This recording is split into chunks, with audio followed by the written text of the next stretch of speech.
Welcome, everybody, to the Existentialist Society in Melbourne, Australia. Existentialism is an umbrella term covering diverse and often conflicting schools of thought. Consequently, we are not agreed on who or what is an existentialist. We simply agree to disagree. I'm David Miller, the Secretary of the Existentialist Society, and our speaker today is Dr. Timothy Deane-Freeman from Deakin University, and his topic is the problem of the outside, Geophilosophy and the Unthinkable in Deleuze and Guattari. Tim, over to you.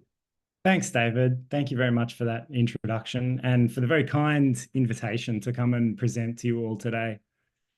So I'm probably not going to talk about geophilosophy. Actually, that title is ever so slightly misleading. What I am going to talk about is Deleuze, Gilles Deleuze, and the concept of the outside. So two interrelated concepts, which I'm sort of bringing together in a way which, perhaps some orthodox Deleuzians might have an issue with. The unthinkable and the outside. And this concept of Deleuze's, which I want to try and flesh out for you, this notion of the outside, signifies essentially this moment at which we are confronted with something that we are unable to think. This, for Deleuze, constitutes something like the paradoxical condition of thought, right? So this is what I'm going to try and sketch out for you today. I'm going to try and link it up. I'm saying try here, right? Because I'm not entirely sure that the presentation I have for you is successful in achieving these aims, right? But what I want to try and do is link Deleuze's account of the outside to his broader temporal philosophy.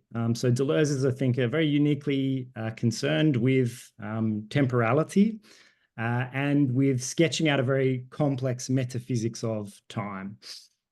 So what I plan to do, right, throughout the session is I'm going to divide the paper in two.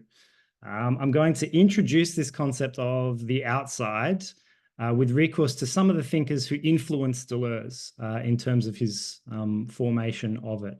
So on the one hand, Maurice Blanchot, and on the other, Michel Foucault, both of whom are hugely influential, very decisive thinkers for Deleuze in terms of his account of noesis or thought. Then I want to, so, I have in mind here people's, attention spans, and the fact that what I have here is a relatively long paper, sort of probably about 50 minutes worth, right, or an hour. So what I want to do is read the first part of the paper and then open it up for some questions and some discussions. And then, depending on the appetite or depending on how sort of rich those discussions are, I'll move on and read the second part of the paper, which gets into some quite detailed, quite technical, quite fiddly exegesis of Deleuze's philosophy of time. And so that's the two halves of the paper. That's what I want to do. Just as a broader sort of framing remark, incidentally, Deleuze, I'm not sure if people have too much of a background with Deleuze or too much experience reading Deleuze's thought. But there's very much an interesting sort of through road here with existentialism. So Deleuze is not typically, I suspect, thought of as a existentialist thinker, at least not in any sort of simple way. But he's quite consistent in acknowledging a very profound debt to Sartre throughout his work. And I think that really you see this Sartrean influence in the account of the outside and in Deleuze's temporal philosophy, albeit implicitly. I think it's there. And those who are interested in this connection, I recommend having a look at the text, He Was My Teacher, which so I think a 1964 essay, which Deleuze writes about the influence, the abiding influence of Sartre on his thought. I won't talk about that in detail, but Sartre is certainly in the background, I think, of a lot of what I'm going to speak about. Okay. So I'll start reading the paper proper. As I say, we'll have a pause in the middle and we'll have a brief chat. In what follows, I'd like to offer a fragmentary sketch of the concept of the outside, perhaps one of Gilles Deleuze's most important theoretical instruments. For Deleuze, the outside signifies that errant, intensive event according to which a subject, conceived as a catalytic fracture in the structure of temporality, is forced into the act of creation, fabricating new concepts, norms, and movements in response to a situation which it is initially unable to inhabit or accommodate. In this sense, the outside is the unthinkable, that catastrophic excess which serves simultaneously to unground the subject's habituated dynamisms, propelling it towards the paradoxical creativity of thought. And while philosophy, for Deleuze, is thus intimately related to the outside, given what he will insist is its originary opposition to doxa, or opinion, I hope to demonstrate the extent to which the outside indicates a broader ontological category and a problematic condition of thought conceived as immanent to all manner of human and inhuman becomings. Of course, the theme of exteriority or openness is far from unique to Deleuze and forms a key motif in the work of Nietzsche, Bataille, Merleau-Ponty, and Marx, to name just a few key thinkers. Deleuze's own deployment of the concept of the outside, however, must be read in terms of his engagement with both Maurice Blanchot and Michel Foucault, each of whom develops the idea in different ways. What unites their interventions is a notion of the outside as grounded in the materiality of language, a language no longer spoken by any particular subject, but which is rather the very condition of subjects, in a model which is thus eminently political. In the first part of the paper, I trace these interventions into Deleuze's own account, which I then link up to his discussion of thought and temporality in Difference and Repetition. Here, we encounter a conception of the outside as a condition of the future, that which erupts upon a set of habitual contractions and calls forth an author or an agent, opening Deleuze's metaphysics onto a fundamentally ethical terrain. But before we can turn to these latter claims, we must look to Blanchot and the outside he will locate at the very heart of literature. So this part of the paper is called The Literary Outside. Deleuze's references to the outside, indeed, begin with Blanchot's study of literature, an infrequent but important touchstone throughout the former's oeuvre. Blanchot, across a series of works, returns ceaselessly to what he calls the question of literature, attempting to identify the idiosyncratic conditions of literature's very possibility. Eschewing a systematic response to this question in favor of a project staging literature's fundamental indeterminacy, Blanchot ultimately offers less a definition of literature than a thoroughgoing problematization, writing, quote, "Let us suppose that literature begins at the moment when literature itself becomes a question," end quote, in a distinctly Heideggerian moment. Blanchot's work takes place in frequent dialogue with Heidegger and with the central Heideggerian determination to think being in pre- or supra-scientific terms, albeit with a distinct emphasis which will eschew the latter's themes of authenticity and unconcealment.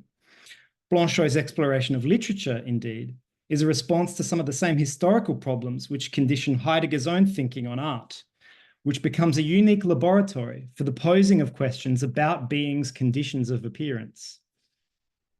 For Blanchot, the radical otherness he will intuit in literature is linked to the conditions of art in late modernity, shuddering into the modes of self-reference and representational crisis, which instigate Heidegger's own aesthetic interventions.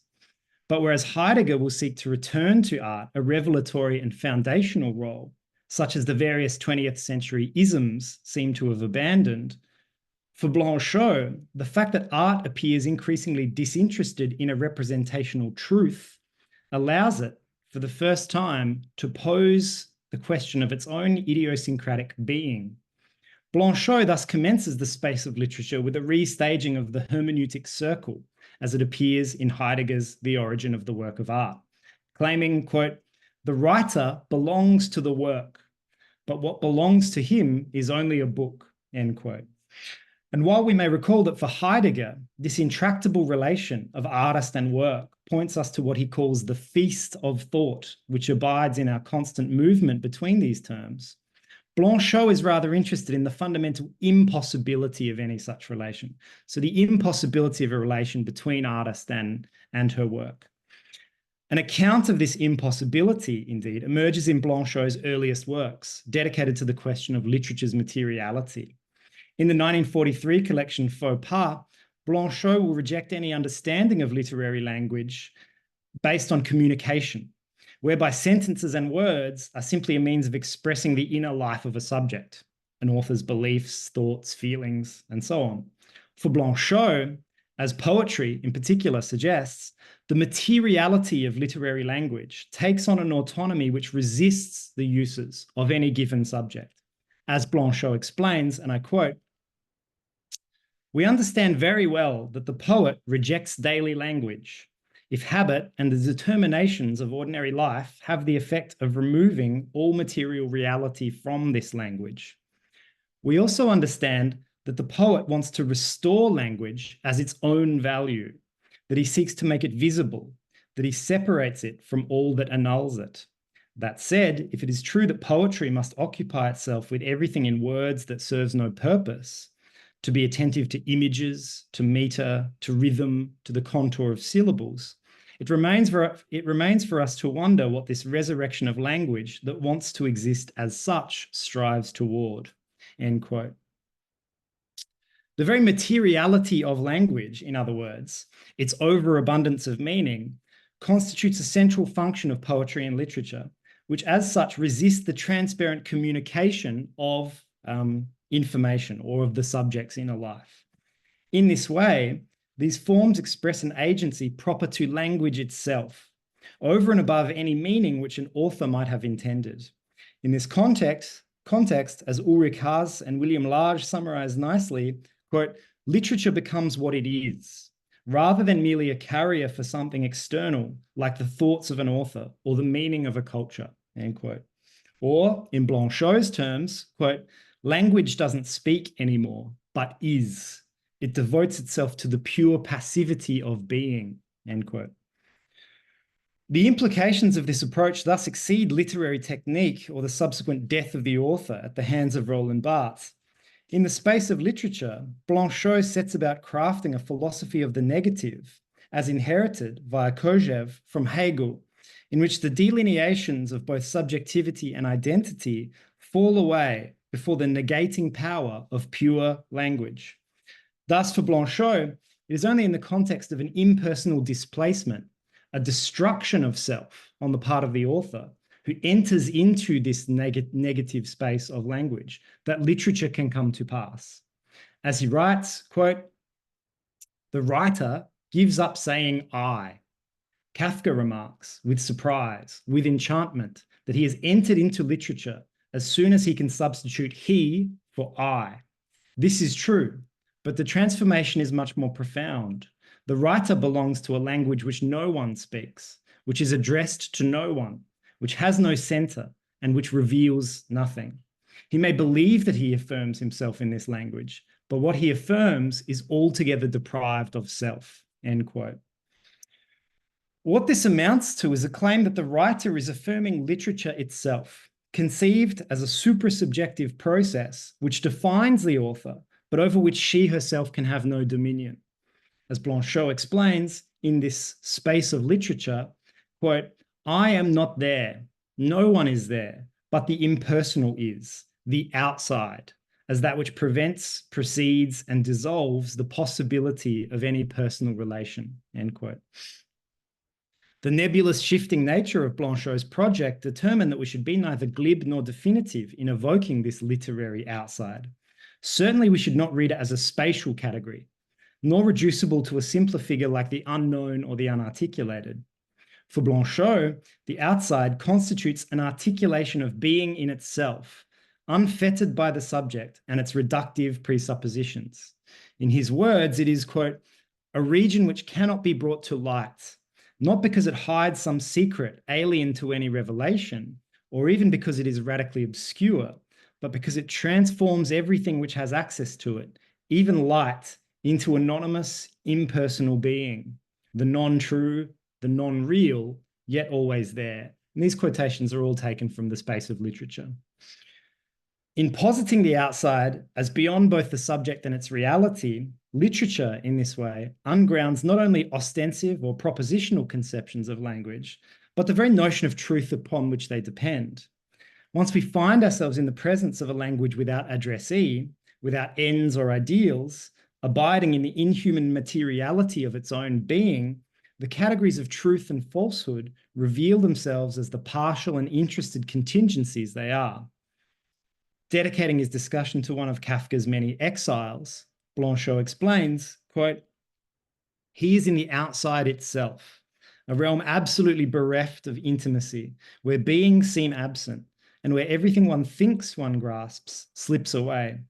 The tragic difficulty of the undertaking is that in this world of exclusion and radical separation, everything is false and inauthentic as soon as one examines it. Everything lacks as soon as one seeks support from it. But nevertheless, the depth of this absence is always given anew as an indubitable absolute presence," end quote. Exiled to the outside, to the negative space of being, all positive fabrications thus reveal themselves as contingency and appearance, the interested productions of a given subjectivity. This negativity is not, however, in the spirit of Hegel, a device for the resolution of contradiction or the advance of a self-knowing Geist. Blanchot seeks rather to reside in the negative, to posit contradiction without resolution, an approach commensurate with the various impasses and absolute knowledge had arrived at in the 20th century with its collapse into irrationality and bloodshed. And these are key themes across Blanchot's work. In this context, as Leslie Hill explains, quote, "Hegel's dialectic of spirit is rewritten by Blanchot as a series of discontinuous and incompatible demands, rather than a progressive ascent towards absolute knowledge," end quote. As I've already suggested, we must therefore be wary of thinking of the outside in terms of simple exteriority. The outside is outside, but it is also the very core of literature, the most radical interior of the literary space. It constitutes that contradiction without resolution, which forces the author into an impossible task, in a model Blanchot will likewise trace into thought itself.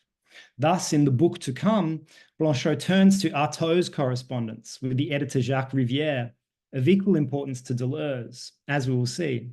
Artaud, responding to the rejection of his poems by Rivière's journal, attempted to explain the mute suffering that was their condition. And I quote, this is Artaud, "I myself speak of a kind of cold suffering without images, without feeling, like the indescribable shock of abortions," end quote. And Blanchot identifies in this crisis of Artaud the fact that he has not yet begun to think, a profound intimacy with the pure negativity of being, such as must be reduced and falsified each time we seek to represent it. Artaud, by virtue of the unique coordinates of his schizophrenia, and I have put this in scare quotes, finds himself in too direct a contact with this negativity to ever fully consecrate a representation, be it a thought or an image. In Blanchot's words, quote, "It is as if he has touched, despite himself, and by a pathetic mistake, whence his cries come, the point at which thinking is always unable to think. It's uncan or impouvoir in French, to use his words, which is like the essential part of his thinking, but which makes it an extremely painful lack, a failing that immediately shines from this center and, consuming the physical substance of what he thinks, divides itself on all levels into a number of particular impossibilities," end quote. Artaud's inability to think, in other words, the impossibility of his thought, propels him into the direct and painful presence of the pure negative, the outside, the giant murmuring upon which language opens, which is itself the paradoxical condition of thought. According to this model, thinking is no longer habitual cognition, but rather an extreme and violent encounter with its own fundamental incapacity. Untethered from knowledge, it emerges as a profound power of negation, dividing and dissolving the possibility of any relation. Or as Blanchot explains, taking a path similar to that which Deleuze will later follow, quote, "When we read these passages, we learn what we do not manage to know. The act of thinking can only be deeply shocking.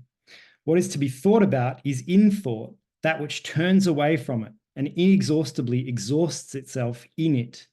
Suffering and thinking are secretly linked. Might it be that extreme thought and extreme suffering open onto the same horizon? Might suffering be, finally, thinking? End quote. And while Deleuze will eschew the image of suffering in favor of a mechanism for the posing of problems and formation of ideas, avoiding equally the negative in his immanent conception of becoming, this vocabulary of the failure or shock which characterizes thinking will remain one of his core motifs, as we'll shortly see. This problematization of truth and the subject, both sketched as the outgrowths of a negative fundament of which they are contractions or contingencies, subsequently provides Michel Foucault with a model via which he might restage his archaeological investigation of discourse. Foucault takes up Blanchot's philosophy in one of his strangest texts, Maurice Blanchot, The Thought from Outside, from 1966, I think. Very weird book, in which he puts the concept of the outside to work in problematizing the philosophical tendency towards dualism, particularly as it animates the subject-object schism. Here, claims Foucault, quote, if the only site for language is indeed the solitary sovereignty of I speak, then in principle, nothing can limit it. Not the one to whom it is addressed, not the truth of what it says, not the values or systems of representation it utilizes. In short, it is no longer discourse and the communication of meaning, but a spreading forth of language in its raw state, an unfolding of pure exteriority, end quote. So this is Foucault's elaboration on Blanchot's outside, which Deleuze is going to take up quite directly. Again, we see a suprasubjective, indeed inhuman aspect of language, according to which representation becomes always already interested and impersonal. In the presence of such a language, claims Foucault, we encounter a form of thought which is radically exterior to the subject and its interests, derived from, quote, neither truth nor time, neither eternity nor man, but rather the always undone form of the outside, end quote. Such a thought, in Foucault's hands, and in keeping with his long-standing philosophical objectives, becomes a means of drawing out politicized function of abstraction which operate within language, organizing what is both seeable and sayable within a given episteme. It also constitutes a strangely metaphysical moment for Foucault, given his general reticence to move beyond textual analyses. This pure exteriority gives us a sense of those mysterious forces he will elsewhere suggest serve to displace a given episteme, given that he here allows for both a language and a thought in excess of any particular dispositif or set of power relations. And these are just kind of throwaway, fairly sweeping contentions, which anyone is welcome to challenge in a little bit. As he continues, end quote, quote, for a long time, it was thought that language had mastery over time, that it acted both as the future bond of the promise and as memory and narrative. It was thought to be prophecy and history. It was also thought that in its sovereignty, it could bring to light the eternal and visible body of truth. It was thought that its essence resided in the form of words or in the breath that made them vibrate. In fact, it is only a formless rumbling, a streaming. Its power resides in its dissimulation, end quote. In the thought of or from outside, the French du allows us to say both, Foucault thus locates a kind of impersonal discourse untethered from the body of truth, a pure exteriority which might be pressed into the service of the localized, singular, and resistant becomings to which he would increasingly dedicate his work. It is in these enigmatic terms that Foucault closes the thought from outside, writing that through such a language, no longer indexed to truth or falsehood, quote, every single existence receives, through the simple assertion, I speak, the threatening promise of its own disappearance, its future appearance, end quote. Every single existence, under Foucault's pen, become the dispossessed and marginal subjects of his archaeology, the mad, the sick, prisoners, women, homosexuals.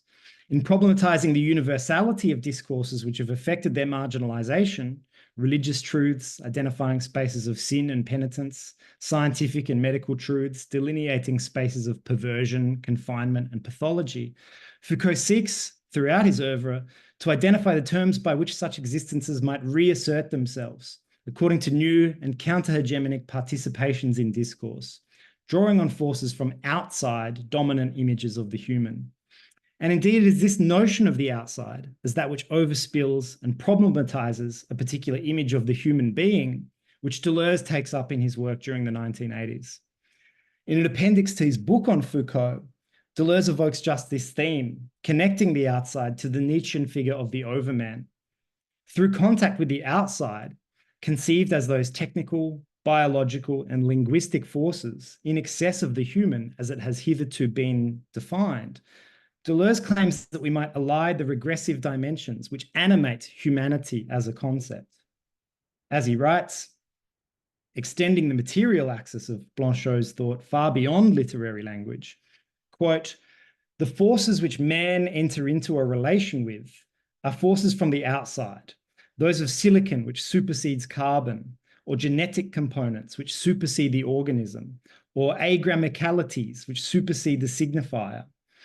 What is the overman? It is the formal compound of the forces within man and these new forces. It is the form that results from a new relation between forces, end quote. Understood in terms of this rigorous materialism, the outside is thus a site of novelty and emergence, the point at which hitherto unthinkable technical, genetic, and semiotic mutations puncture habituated images of the human, pointing us towards what Deleuze will call a people to come, no longer strictly speaking human beings, but rather inhuman becomings. As Deleuze continues, and I quote, the overman is much less the disappearance of living men and much more than a change of concept. It is the advent of a new form that is neither God nor man, and which, it is hoped, will not prove worse than its two previous forms, end quote. And indeed, it is this political and inhuman outside, drawn from both Blanchot and Foucault, which Deleuze takes up in his later work, in particular his 2 volumes dedicated to cinema, which I won't discuss today, but we can discuss it if people are interested. At the time of writing the cinema books, Deleuze was already involved in preparations for his book on Foucault, and there's little doubt that Blanchot, an occasional reference throughout the Deleuzian corpus, appears here in a thoroughly Foucauldian aspect. Deleuze's originality, however, lies in his eschewal of a linguistic or literary outside, instead setting the concept to work in the context of perception, thought, and images. The problem of thought constitutes a central preoccupation throughout Deleuze's oeuvre, perhaps most explicitly stated in the 3rd chapter of Difference and Repetition. While there are difficulties attendant to reading concepts interchangeably across Deleuze's works, given the significant mutations they invariably undergo, we will now briefly summarize this chapter in order to clarify our subsequent postulation of a Deleuzian outside conceived as the intensive event which serves as a genetic condition for thought. So I might speak for another 15 minutes, right? And then I'm keen to hear some responses or some questions, right? Or some, if people are after some points of clarification or anything like that, right? Deleuze's critique of a certain image of thought to which Western philosophy has cleaved continues his long-standing project to posit new forms of thinking, such as would be creative, nebulous, and changing, irreducible to any particular image of thought. Thus, in Difference and Repetition, Deleuze does not just disavow a certain conservative mode of thought, but opens up a critical territory within which we might formulate new modes, such as would be capable, in keeping with the central objectives of the book, of thinking difference in itself, without recourse to the concept of identity. As Deleuze explains in the preface to the English edition, published in 1994, quote, finally, in this book, it seemed to me that the powers of difference and repetition could be reached only by putting into question the traditional image of thought. By this, I mean not only that we think according to a given method, but also that there is a more or less implicit, tacit, or presupposed image of thought which determines our goals when we try to think. There's no shortage of commentaries on this critique of Deleuze's, which identifies a dogmatic image of thought animating the Western philosophical tradition. As such, my own treatment of it here will remain relatively circumscribed and by no means aims to be definitive. This critique, as I've suggested, is most clearly presented in chapter 3 of Difference and Repetition, But as James Williams has cautioned, we must be wary of reading it in isolation from the broader metaphysical intervention that Deleuze makes throughout the book. Here, as we have said, Deleuze seeks to think difference not via recourse to identity, with differences derived from already constituted individuals, but as an ontogenesis, which is the very condition for individual bodies, a differentiating difference, which adheres all the way down. This form of difference in itself, Deleuze will claim, is obscured by what he will describe, redeploying a term from Kant, as a transcendental illusion, according to which we tend to focus on already differentiated or extended bodies, as opposed to the intensive and differential forces which condition and produce them. In the service of this illusion, Deleuze argues, thought claims as its own combined functions of recognition and of representation, embracing a structural conservatism which inhibits the thought of novelty and change, or the operations of difference and repetition. In this context, Deleuze argues that philosophy has tended to mistake recognition and representation for thought itself, elevating a popular or pre-philosophical, which is to say doxic, image of thought to the level of a set of philosophical principles. But for Deleuze, most of our day-to-day mentation does not, in fact, constitute thought in the properly philosophical sense. Certainly, the dogmatic image Deleuze identifies, a good and common sense, fundamentally modeled on recognition and inextricable from a morality which associates truth with the good, is what constitutes the mentation of the human being in its everyday milieu. However, this kind of thought shoulders none of philosophy's burden of breaking with doxa, of escaping inherited opinion and habituated response in order to effect new modes of thinking and of life. As Deleuze explains, and I quote, acts of recognition exist and occupy a large part of daily life. This is a table, this is an apple, this is a piece of wax. Good morning, Theaetetus. But who can believe that the destiny of thought is at stake in these acts, and that when we recognize, we are thinking, end quote. For Deleuze, a more properly philosophical thought emerges in response to an initial shock or bewilderment, a failure in cognition with echoes of the Kantian sublime. Quote, something in the world forces us to think. This something is an object not of recognition, but of a fundamental encounter, end quote. This encounter with what Deleuze enigmatically designates a sign, quote, moves the soul, perplexes it. In other words, forces it to pose a problem, as though the object of the encounter, the sign, were the bearer of the problem, as though it were a problem, end quote. So this strange confluence between the unthinkable, signs, and problems, which I'm yet to fully unpick, to be honest, myself, right? I'd be interested to discuss it. At this stage, the concept of the sign already had a long history throughout Deleuze's work. Beginning in 1964 with Proust and signs, Deleuze will associate the sign with a noetic event which engenders a process of interpretation, writing, quote, everything that teaches us something emits signs.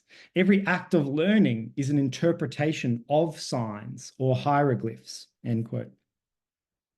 While it is thus associated with a process of interpretation, the sign, particularly in the context of Deleuze's later work on cinema, does not accord to a linguistic model.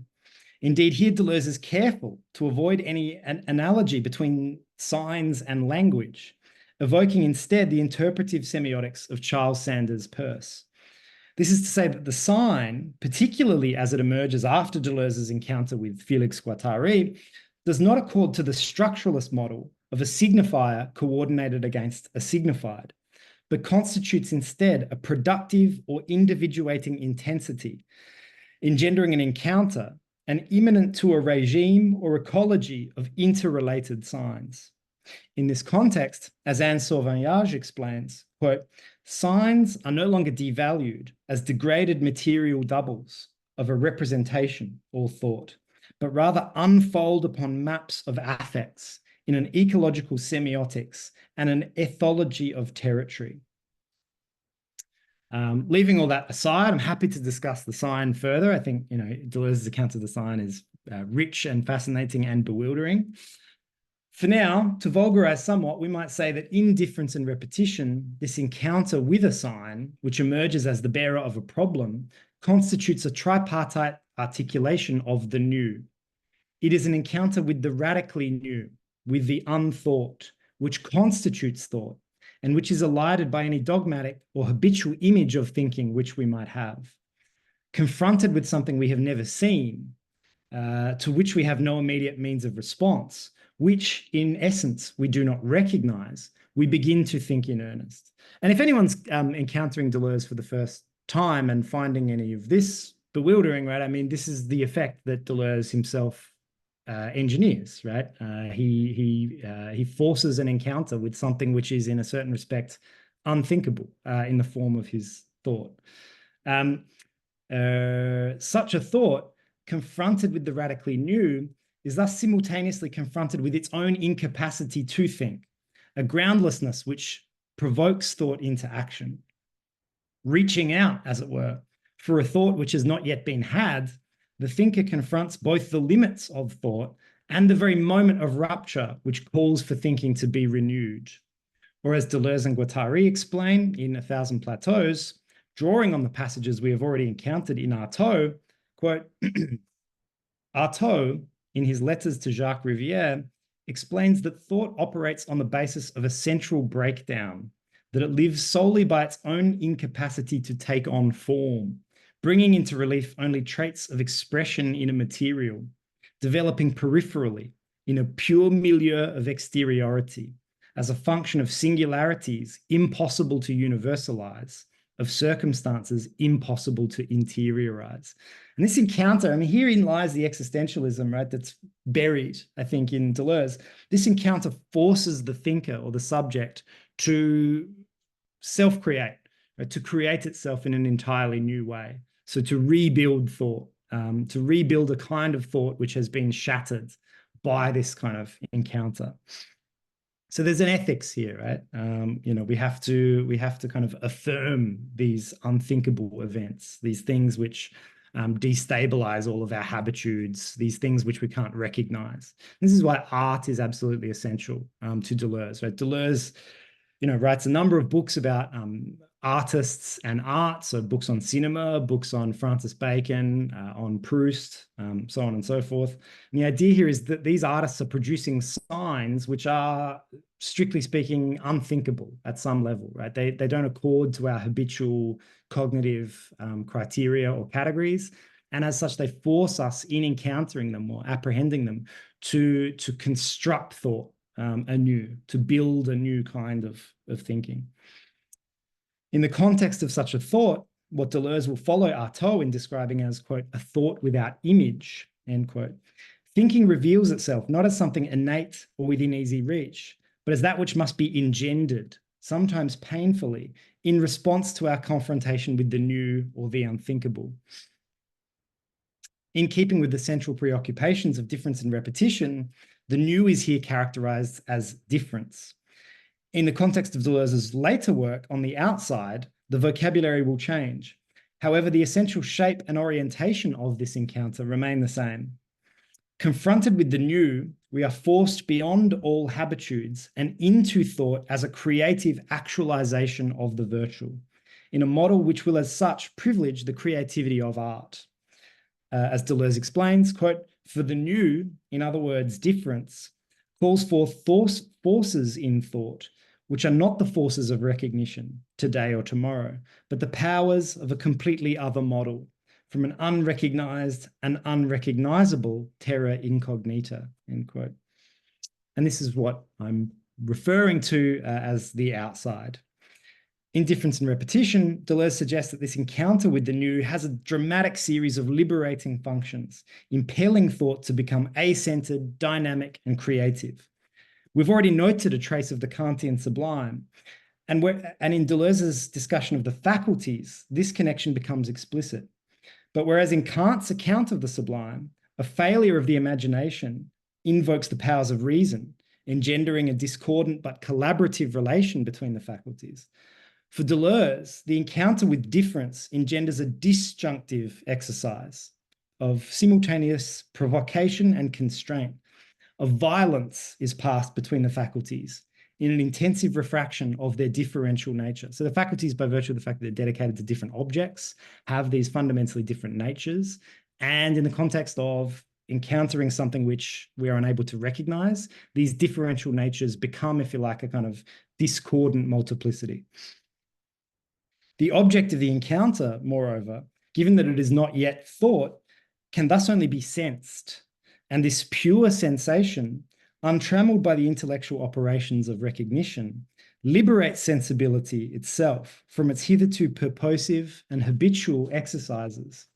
In this context, Deleuze explains, the object, quote, really gives rise to sensibility with regard to a given self. It is not a sensible being, but the being of the sensible. It is not the given, but that by which the given is given, end quote. Freed, in other words, from the strictures of common sense, which is always a pejorative designation, really, for Deleuze, the idea that there might be a common sense. This is always a kind of problematic, politically dubious sort of conservative fiction, right? A kind of homogenizing, reductive kind of fiction. Freed from the strictures of common sense, tied up with the unphilosophical premise of recognition, so that we might all recognize terms in the same way, for instance, which had hitherto restricted it, sensibility, quote, thereby enters into a discordant play. Its organs become metaphysical, end quote. Alongside this being of pure sensation, and perhaps more importantly for our purposes, Deleuze will claim that this encounter likewise ushers thought into the presence of what he calls a pure being of memory. In searching and failing to find a memory commensurate with the object of encounter, memory, like sense, comes into contact with the very being of memory, a transcendental memory, the a priori ground for the empirical memory of the subject, hitherto invariably obscured by the conditions of dogmatic recognition. Or as Deleuze explains, quote, empirical memory is addressed to those things which can and even must be grasped. What is recalled must have been seen, heard, imagined, or thought. Transcendental memory, by contrast, grasps that which from the outset can only be recalled, even the first time, not a contingent past, but the being of the past as such, and the past of every time, end quote. This dual model of memory refers to chapter 2 of Difference and Repetition, in which we encounter three syntheses of time. And Deleuze's philosophy of time also lies at the heart of his later account of the outside, which vaults off from a commentary on Henry Bergson's temporal metaphysics. As such, before we can return to the notion of the outside, we must clarify the idiosyncratic role played by time in Deleuze's account of thought, in particular as it emerges in the form of what he calls the three syntheses of time in Difference and Repetition. Now, here's the point at which I'd like to offer people a bit of a break, right? Because this explication of the three syntheses of time, which is the second sort of part of the paper, is quite dense. And I appreciate that, if some of you haven't encountered Deleuze before, probably what I've offered there is fairly dense conceptually. So, I'm happy to sort of have a bit of a discussion at this point, just for the sake of everybody's sanity and attention spans. If that sounds good. Well, thank you, Tim. For our discussion, question and comment on subject, we'll use the raised hand method.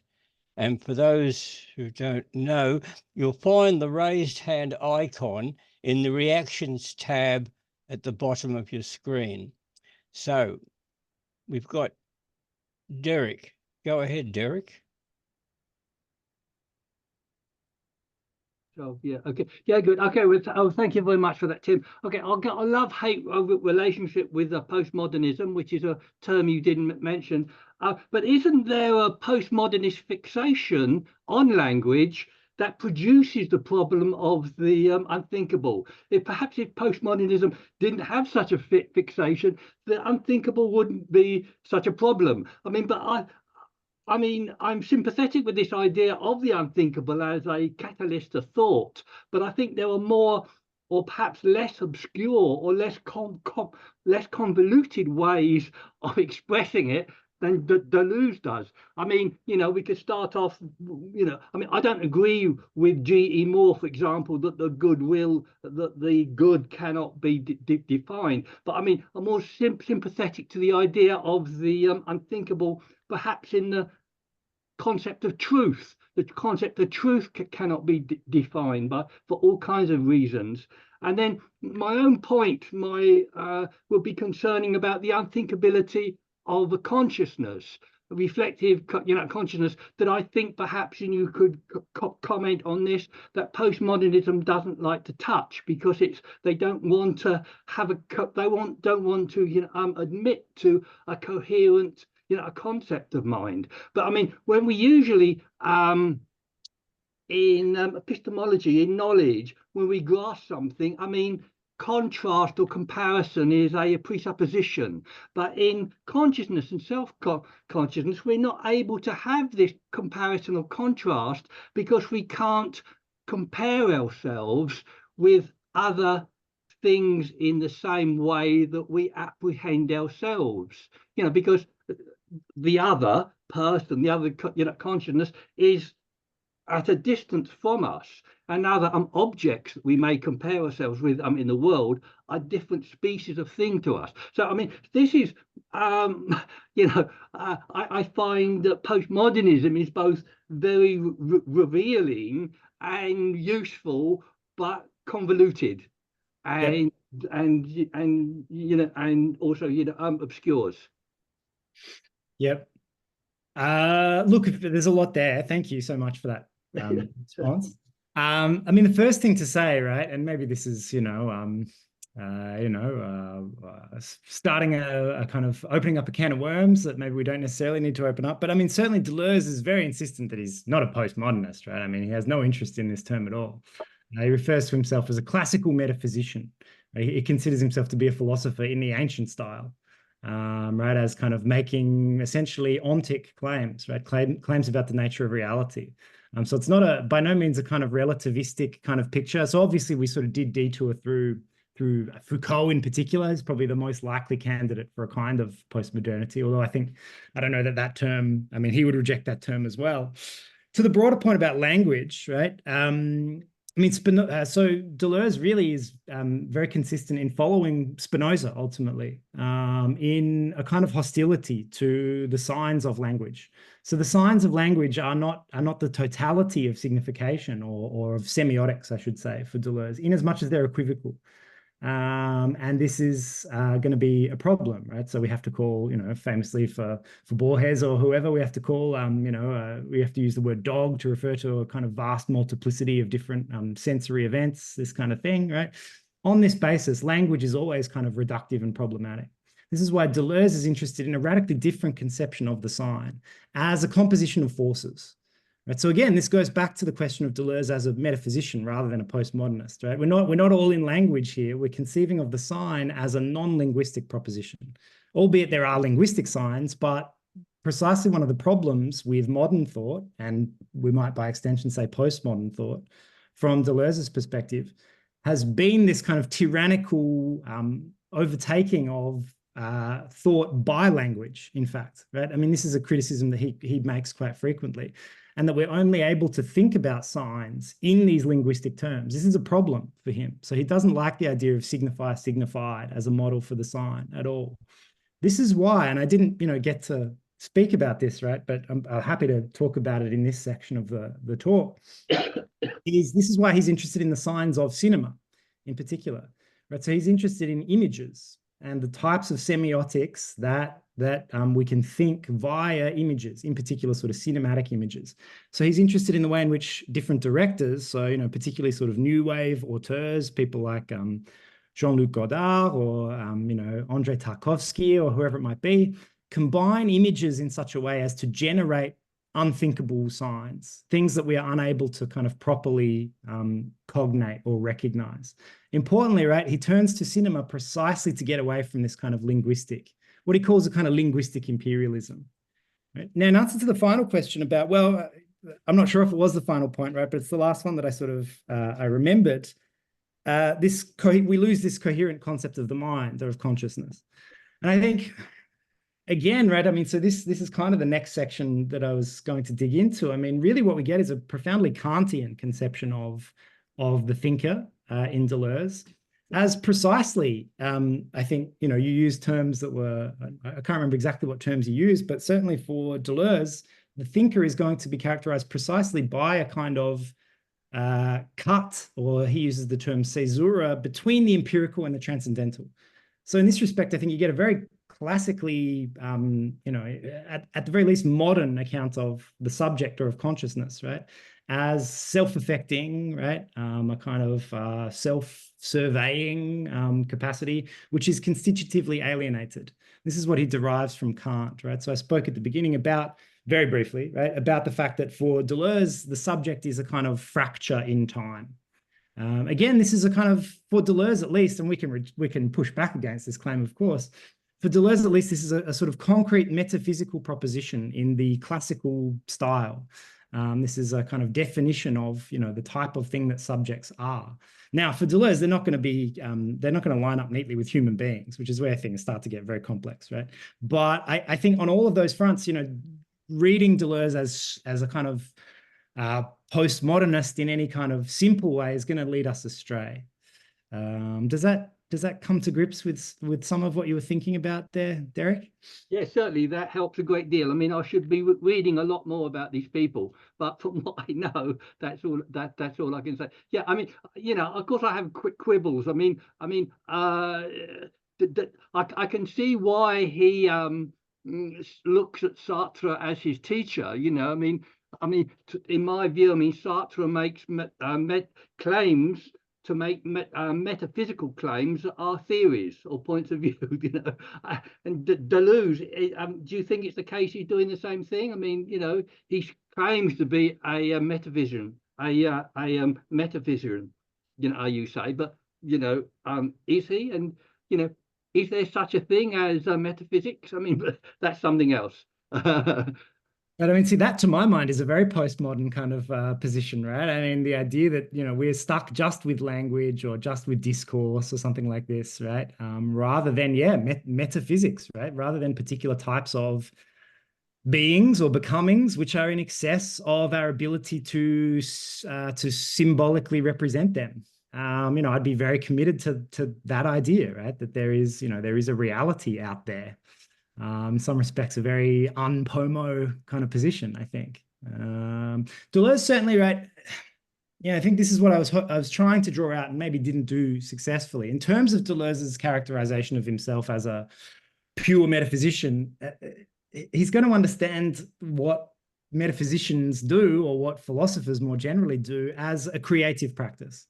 And I think this is where he diverges perhaps from a certain conception of philosophers as offering a kind of analytic clarification or something like this, right?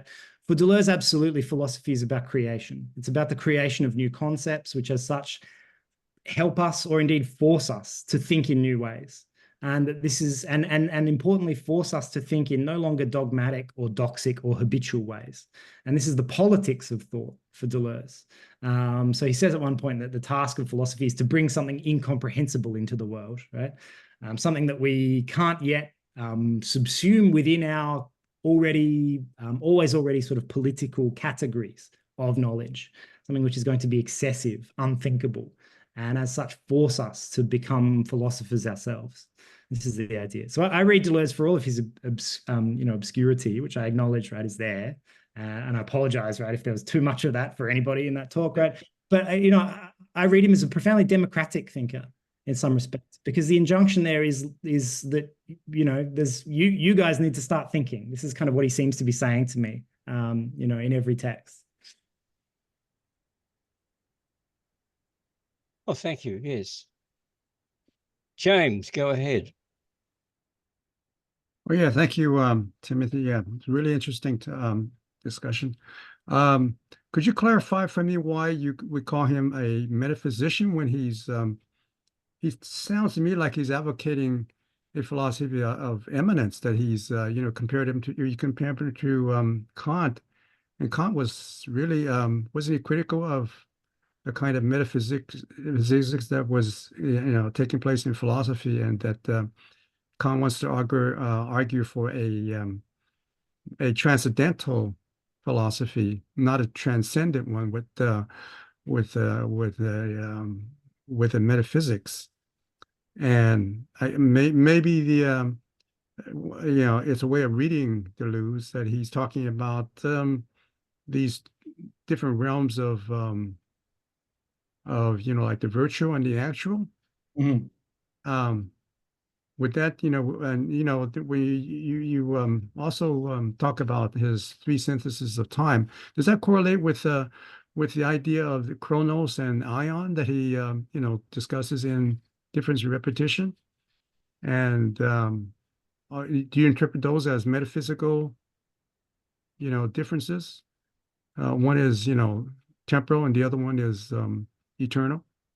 Yeah, absolutely. I don't think the three syntheses of time map neatly onto the concepts of chronos and ion, right? I think that what Deleuze does is, in terms of so I'll work backwards, right? I'll answer that last question first and try and work backwards to this question of immanence. I think that, what Deleuze tries to do in his account of temporality is create a multiplicity, right? Which is to say, to introduce a whole series of differentially related concepts or structures. So you get these different syntheses. You get a conception of a kind of pure transcendental memory, and then the empirical memory of the subject, right? You get a conception of the present as a kind of caesura or fracture in time. And what Deleuze is doing with all of these different sort of temporal forms and structures is he's trying to create a kind of a multiplicity, which is to say that something which is going to be generative of thought, right? Something which is, to use one of his terms, anexact, right? So, it's not necessarily that the concepts all line up neatly. They have a kind of differential texture, right, which provokes us into the act of thinking time in new ways, right? This is what he's trying to do. In terms of this question of metaphysics, so metaphysics obviously is one of these terms that people use and abuse, right, in all kinds of different ways. And I think, broadly in the 20th century, it comes to be this kind of pejorative term. But, from what I took you to be saying there, it sounded like you were working with a kind of Nietzschean opposition, perhaps, between immanence and metaphysics conceived as, a dualist proposition or something. Metaphysics as involving this, proposed beyond or, transcendent realm or something like this. And I think, what characterizes all of Deleuze's work, and you kind of rightly draw this out, is an idea that it's possible to do another kind of metaphysics. And this is what he traces through the history of, so this kind of history of minor thinkers, what he called minor thinkers, to whom he's dedicated to. So people like Duns Scotus, people like Spinoza, people like Nietzsche, right, who he reads as a metaphysician, quite perversely, right, given some of the things that Nietzsche says about metaphysics. He understands these people as offering a kind of immanent metaphysics, right, rather than a transcendent or kind of two-world metaphysics. And this is something that for Deleuze is kind of eminently possible. It's possible to think in Spinoza's terms, right, to think of God or nature as a single immanent substance composed through differential modes or modulations, something like this. Now, in the service of this, right, and this is where things get complicated, you are going to have something which, at least on the surface, appears to be kind of dualistic, which is this distinction between actual and virtual, the actual side of the object and its virtual side. This is a distinction taken up from Bergson, really. And the idea here is that, so I'm committed, for instance, to the idea that it's entirely possible to understand virtuality in material terms, if we so wish. I don't think this is a problem that interests Deleuze necessarily, but certainly with the virtual, he's not proposing some kind of transcendent category, right?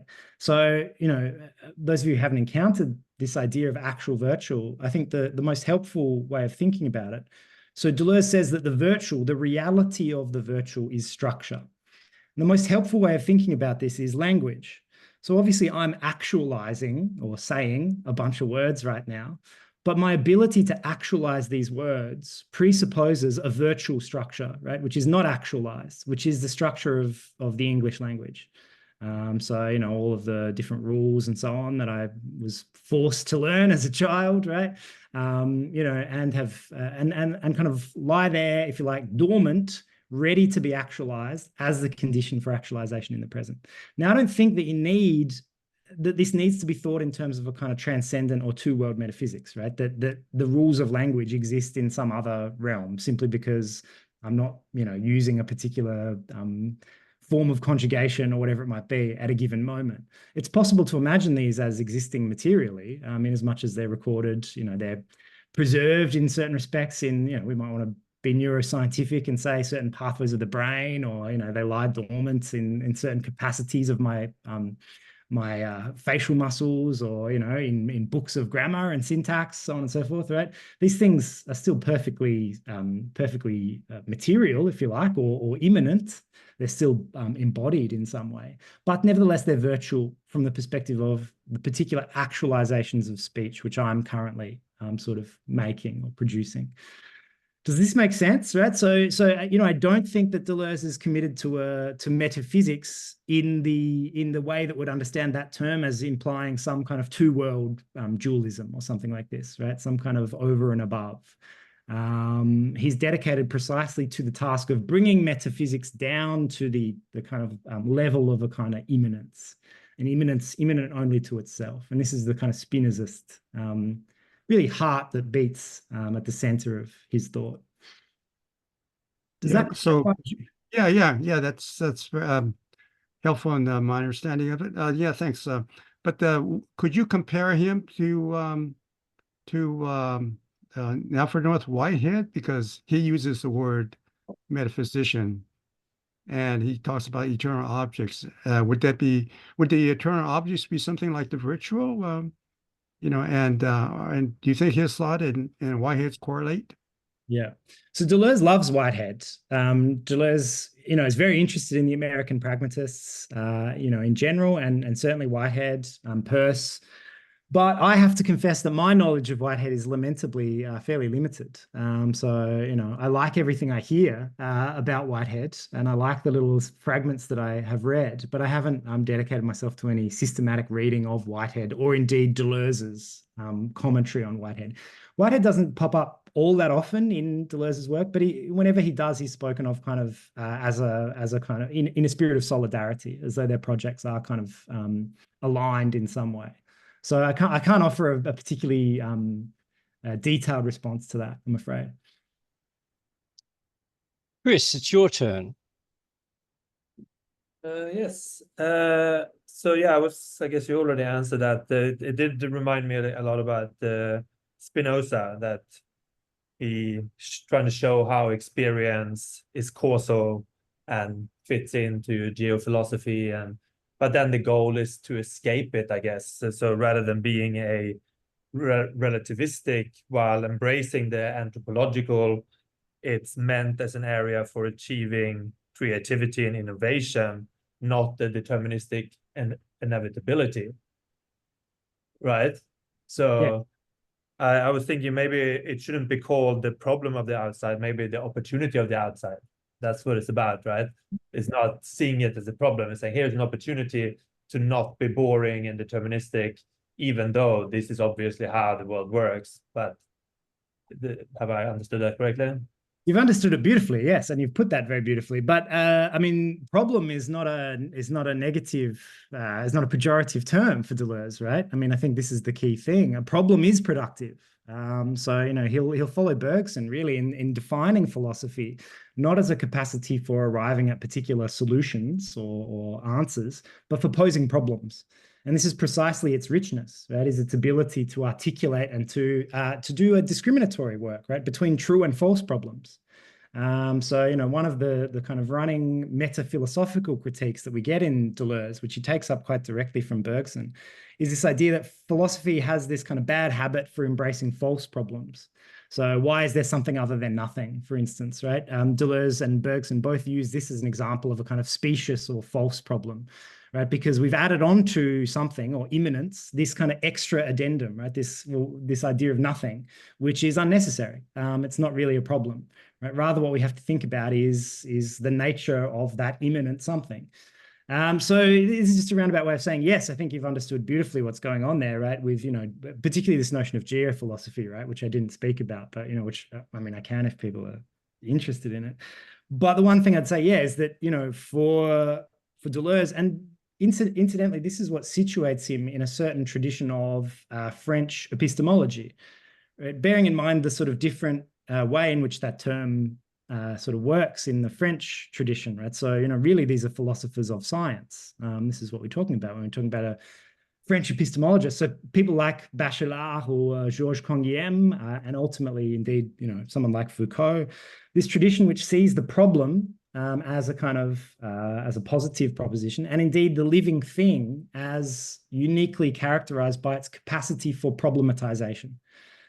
So the living thing's interactions with its milieu take place in terms of its ability to problematize.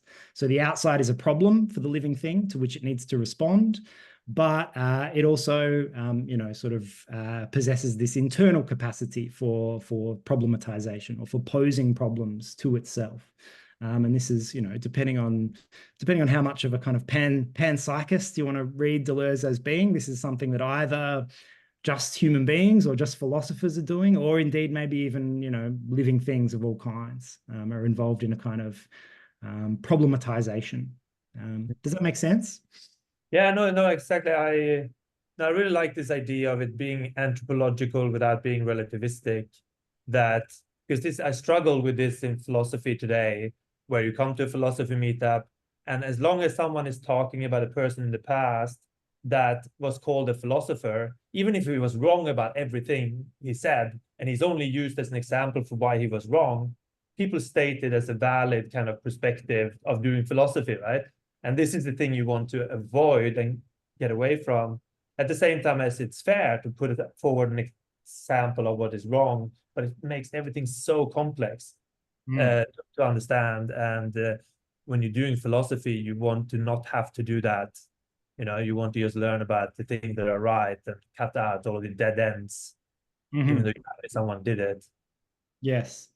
Yeah, that's right. And as a broader methodological point, right, you know, in terms of what's going on in Deleuze, you know, it should be said that he really, again, follows Bergson here, right? You know, in conceiving of philosophy, certainly in the modern era, so in the post-Kantian era, the task of philosophy is to provide a metaphysics adequate to contemporary science, right? Experimental science.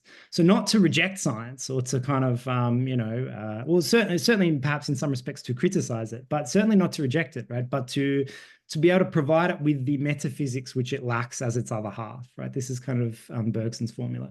So there is... unfortunately, right, for the Deleuze scholar, there's a bewildering breadth and depth of engagement with empirical science, right, which is, you know, quite difficult to master if that's not your background. He's trying to think about these concepts or construct concepts which will be contiguous, right, with what's going on in non-equilibrium thermodynamics or biology in particular, right? I mean, biology is really at the heart of what's happening in difference and repetition. Yeah, but you know, certainly he's following someone like Gilbert Simondon as well in trying to think about, you know, think about a metaphysics adequate to quantum physics and wave particle duality and these types of problems, things that I'm not at all qualified to talk about. So I should shut up right now. Yeah, hopefully that clarifies a little bit. James, go ahead. Yeah, thanks. You mentioned Heidegger a couple of times in relation to Blanchard. Do you find a kind of like a conflict between you know, Heidegger and Deleuze? Because is he committing what Heidegger calls the theoretical attitude of thinking, you know, theoretically and asserting some kind of metaphysics that is, you know, beyond the real experience of the world in terms of, you know, readiness at hand to using and so forth? I mean, it's a fantastic question. It's not one that I have thought about sufficiently, right? So there are, so yes, at one level, obviously their projects are very similar, Deleuze and Heidegger, right? I mean, there's this emphasis on the task of thinking being, essentially, right? And a return to these kind of ontic questions and thinking being in terms of, right, time and difference. So, you know, at a certain level, we're in incredibly Heideggerian territory. Now, there are these lengthy footnotes, really, in Difference and Repetition, where Deleuze kind of does some quite meticulous technical work distinguish his own project from that of Heidegger. And I can't claim to be sufficiently au fait with the arguments that Deleuze makes here for the difference of his project from that of Heidegger. Suffice it to say that I think, you know, your characterization there sounds pretty good to me, right? That from Heidegger's perspective, you know, Deleuze's embrace, I think, of certain sort of scientific methods, albeit, you know, a very complex deployment of these methods and concepts, is going to fundamentally distinguish these two projects, right?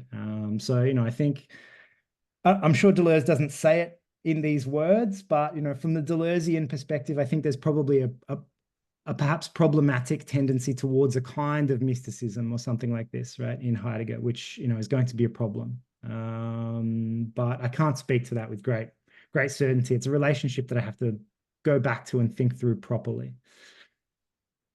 I also haven't read Heidegger in a long time, so don't want to speak out of turn. I'm sure there's many much more well-informed Heideggerians amongst us today.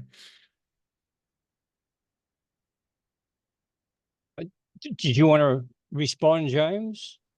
Yeah, just yeah. So there is a kind of a tension there that you know that is confronting my you know reading of both you know philosophers, that they're you know you can take one side and say and be critical of the other, and I think you know, in his book on What's Philosophy, I think Deleuze mentions Heidegger as his way of thinking leads to, you know, the kind of political position that he embraces, which is, you know, problematic.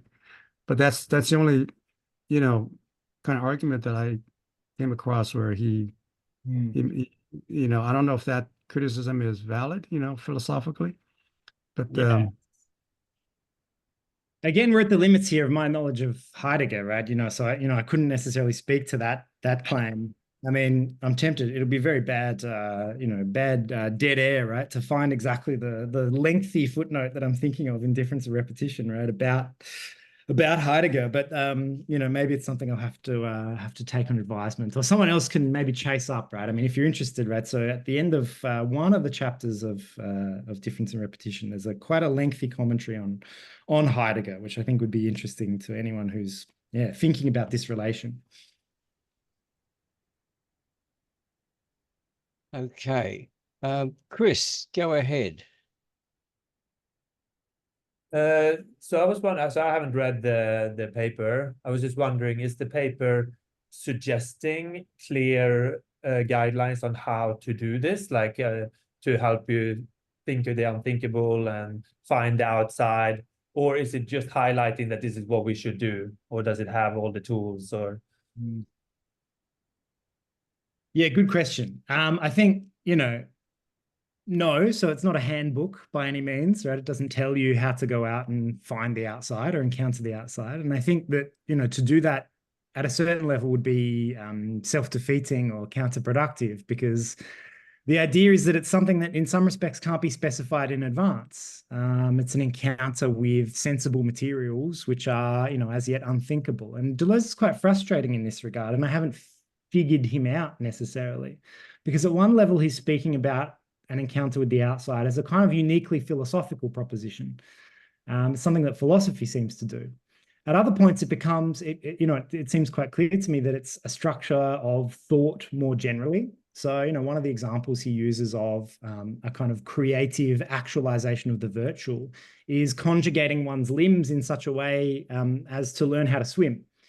Right? This is an example that he uses of thought, right, of a kind of creative practice of thinking. So, you know, and I think we're going to encounter the outside in all kinds of practices, all the way between those things, right? Between swimming and you know, being in a philosophy class or whatever it might be. These are all opportunities we have for encountering sensible materials or kind of compositions of forces that we are as yet unable to accommodate or inhabit or think. Now, having said that, it's quite clear where Deleuze's tastes lie, and that's with avant-garde 20th century art. I mean, this is the example that he returns to again and again as a kind of paradigm of the unthinkable object, right? So the prose of Proust, the films of Antonioni or Tarkovsky,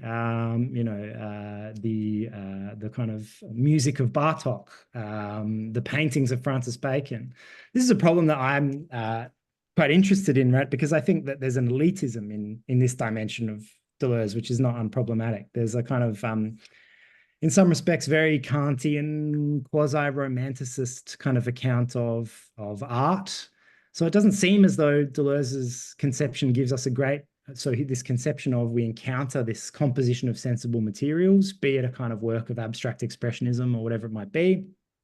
There's something about this which is unthinkable, which provokes us into this act of kind of thinking. And I think this model gives us a really poor account of what it's like to, to watch a television show or something like this, right? Which seems to involve all kinds of levels of, intellectual activity, yet which I think is nevertheless productive of thought in some way. It's not strictly speaking this composition of sensible materials. So this is a bit of a byroad, right? We don't have to worry about this necessarily, but I think it's a bit of a problem for Deleuze, right? There seems to be quite a sort of a slightly snobby elitist account of what valuable aesthetic experience consists in. And it's very typical of a kind of French intellectual from the mid part of the 20th century. Maybe there's some work that needs to be done in updating that model. But yeah, in answer to the general question, I mean, it's not a prescriptive text in this regard. No, there's not some particular prescription of how we can go out and encounter the outside. Art and philosophy certainly are kind of key contenders, though. Because if philosophers are meant to specify the problems, then I guess he's trying to specify the problem of creativity, where rather than just putting together the obvious connections, you're trying to think new original thoughts. And I've met a lot of people before who, I was this particular meetup I attended, 10 sessions, where the premise was, don't fall into any pattern, any repetition. Don't just spit out your old ideas, trying to think as you speak. And it was just impossible to do, right? And because you're going to repeat things, and everything is association to different signs, right? And you can express those signs, because that's what it reminded me of when you spend a lot of time on signs and not putting things into language. And was the kind of challenge of this meetup, where you were trying to do more jazz than using language to reason, just trying to come up with some creative perspective. But then when you use words, you fall into patterns and models, and so it's almost impossible to do. But yeah, if you want to do it, that's where I guess you would be doing it. And so that's the problem he's kind of highlighting, maybe. Absolutely. The problem of creativity and the problem of genesis and the problem of emergence, right? I mean, these are really at the heart here. And thought, this properly philosophical definition of thought that Deleuze kind of is chasing here, has a fundamental solidarity with these things, with emergence, with creativity. So when we're thinking, we're creating. And you put that very well, right? For Deleuze, this always does involve making new connections, right? Which is to say, so bear in mind that picture that I gave just previously about the virtual, as, for instance, all the rules of a language or something like this, which is to say it's a structure. So here Deleuze will embrace a kind of very standard sort of structuralist in the Saussurean model, right? Account of the virtual as a composition of differential singularities, right? Which have no relationship other than their kind of the differential relations that they possess with one another. Have no identity, I should say, rather than the differential relations that they occupy with one another. Now, actualization, so the words that I'm actualizing, for instance, or individuation, consists in connecting up virtual singularities, right? So, and if it's going to be a kind of creative actualization, it's going to connect up virtual singularities that are, perhaps unexpected or, are not habitually connected. And in this way, you're going to get a much more, if you like, much more differentially productive or, unthinkable or kind of, unexpected individual. This is But it's the going to be the degree of how much you do that, because doing it completely is impossible. So it's more degree of creativity. Like with AI, I guess you set temperature. Is it 0.1 or 1, where 0.1 is the highest creativity that picked the least likely answer? That's a little bit what it is, right? Like why AI, generative AI, is actually really good at this game of being highly creative and putting things together in ways that no one has done before. Like this kind of thing that he's talking about is actually what generative AI is really good at, right? It's quite interesting. Yeah, I mean, obviously I've got colleagues who do a lot of work on this, and it's the battle we're fighting currently with, students who are getting AI to do all their essays and so on, right? So, it's kind of, it's not necessarily my area of expertise, but, I think one of the things that I've heard colleagues observe about generative AI is, I mean, the question we might ask is, well, is it putting together unexpected singularities, or is it rather giving us absolutely aggregative or averages, right? Is it connecting the most predictable singularities that it possibly? That's what you do with temperature. You can choose whether you want the most obvious, the most common. So it's like you're playing word feud, and that's always the most common word they're looking for. But then it can say, no, let's turn down the temperature to make it the most creative. So out of a list of all the likely to unlikely connections, you can start from the bottom and say, no, give me the least one. This is actually part of the main settings for these models. Yeah. So you can choose, right? Which is then we have, in a sense, that's what he is talking about. We should all be using generative AI a lot more when we philosophize, in order to come up with new creative ideas that no humans have seen before, because they are so influenced by their community, current situation, that maybe generative AI is the way we're going to accomplish this. I have a colleague who tried to who's written a paper for a collection that I'm editing at the moment, and he co-wrote the paper with ChatGPT, I think. And his attempt was to do exactly what you're describing, right? Was to make ChatGPT produce the most, and to collaborate with it in such a way as to produce the most incomprehensible, sort of inhuman, unthinkable, philosophical kind of document imaginable.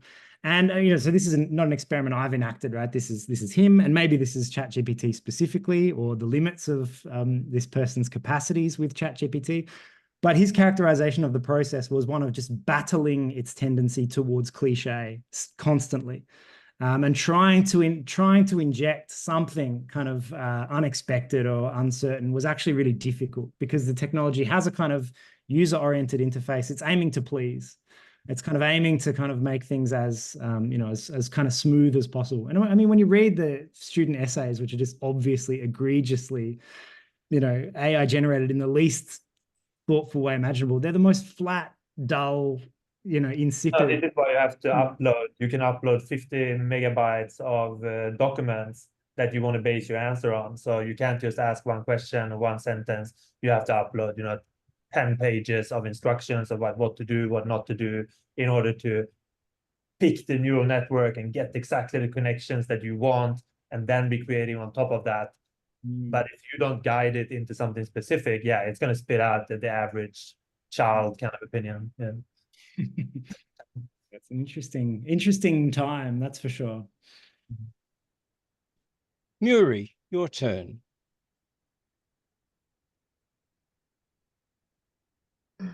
Oh, thank you very much.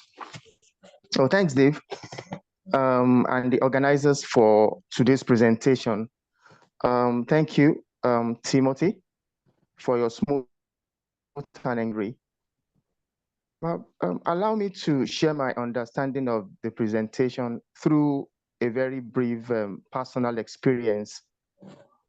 In a small village where I once lived, we had mild seasonal rains that nourishes our plants, our trees, our flowers, and shaped our understanding of the ecosystem based on this natural philosophy.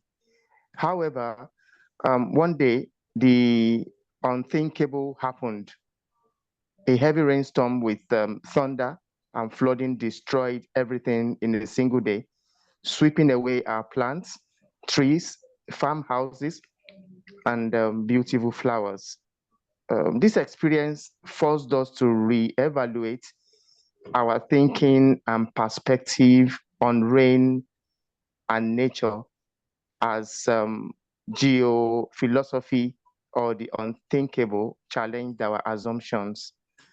So as I internalize your perspective in this presentation, I wonder, is philosophy still relevant in today's world? Or has it become too abstract and disconnected from reality? Then if it remains relevant, how can we strike a balance between exploring philosophical ideas and engaging with geophilosophy? Thank you.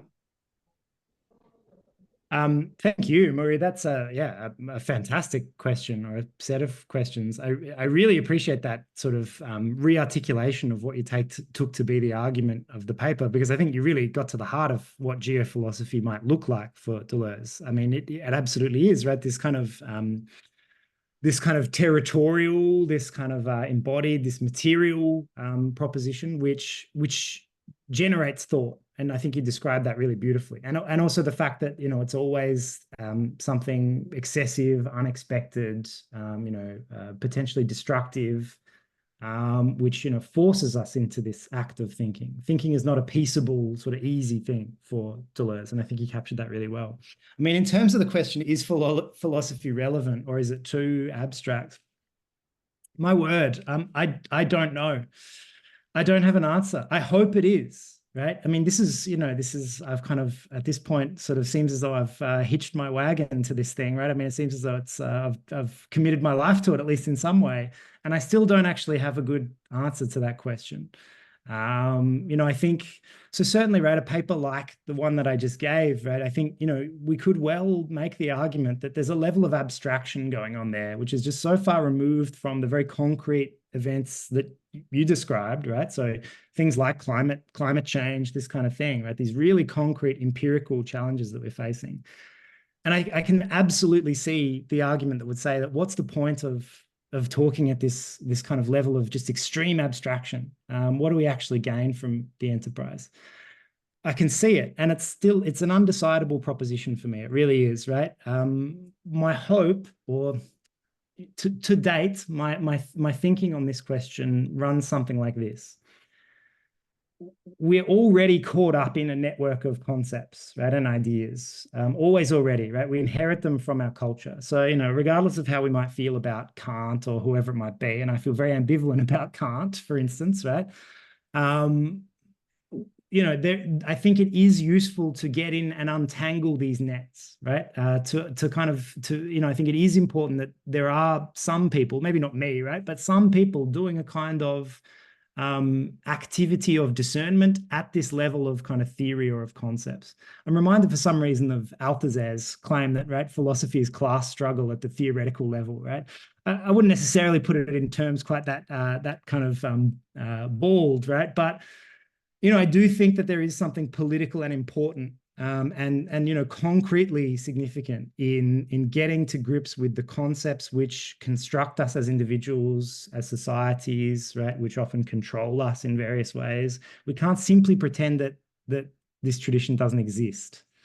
And I think so. This is the gamble for me, is that it is still worthwhile at some level to enter into these very abstract spaces and do some kind of work which is going to hopefully have some kind of filter through or trickle down, if you like, to use some very unfortunate metaphors, effect on the concrete, on the way people concretely live. I mean, as a teacher, right, my experience is if you can change the way someone thinks, you've changed everything, right, for them. You've changed the world. It's a bit cheesy to say, right? But I do really believe that if you can help someone make those kinds of transformations. I think there is work we can do at this kind of abstract level, or this level of concepts, which is valuable. But yeah, it's a big question. Philosophy definitely doesn't always get it right. I'd be interested to hear what you think about this. I mean, do you think that philosophy is adequate to these problems or relevant to them? Go ahead, Murray.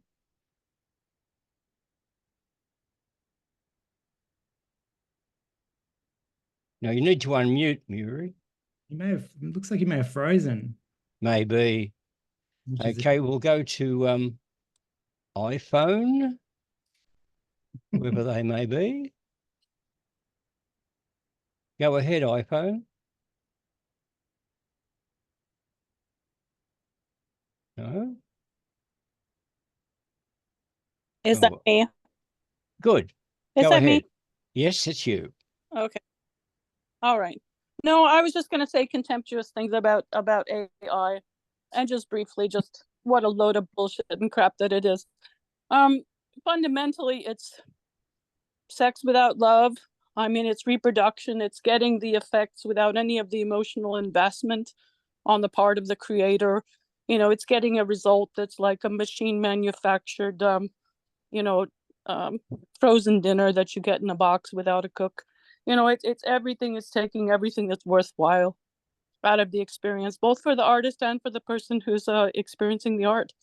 So I mean, what a once again technology taking everything, draining the meaning out of life. You know, so that's just my brief little bitch about it. So I apologize. I just couldn't help myself. I mean, it's somewhat ironic, right, coming from an iPhone, but yeah, no, I mean, I really appreciate. So, I have a choice?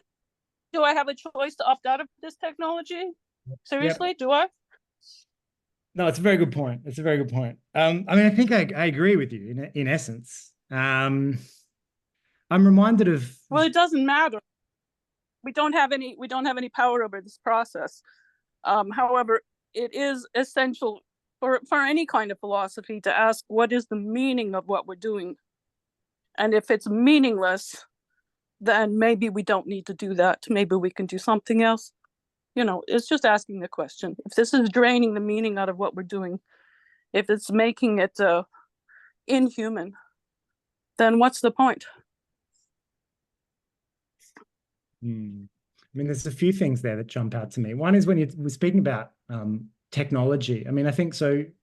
Gilbert Simondon, who's a big influence on Deleuze, makes the point that the machine can't problematize, right? It can't set the terms of problems for itself because it has no sense of temporality.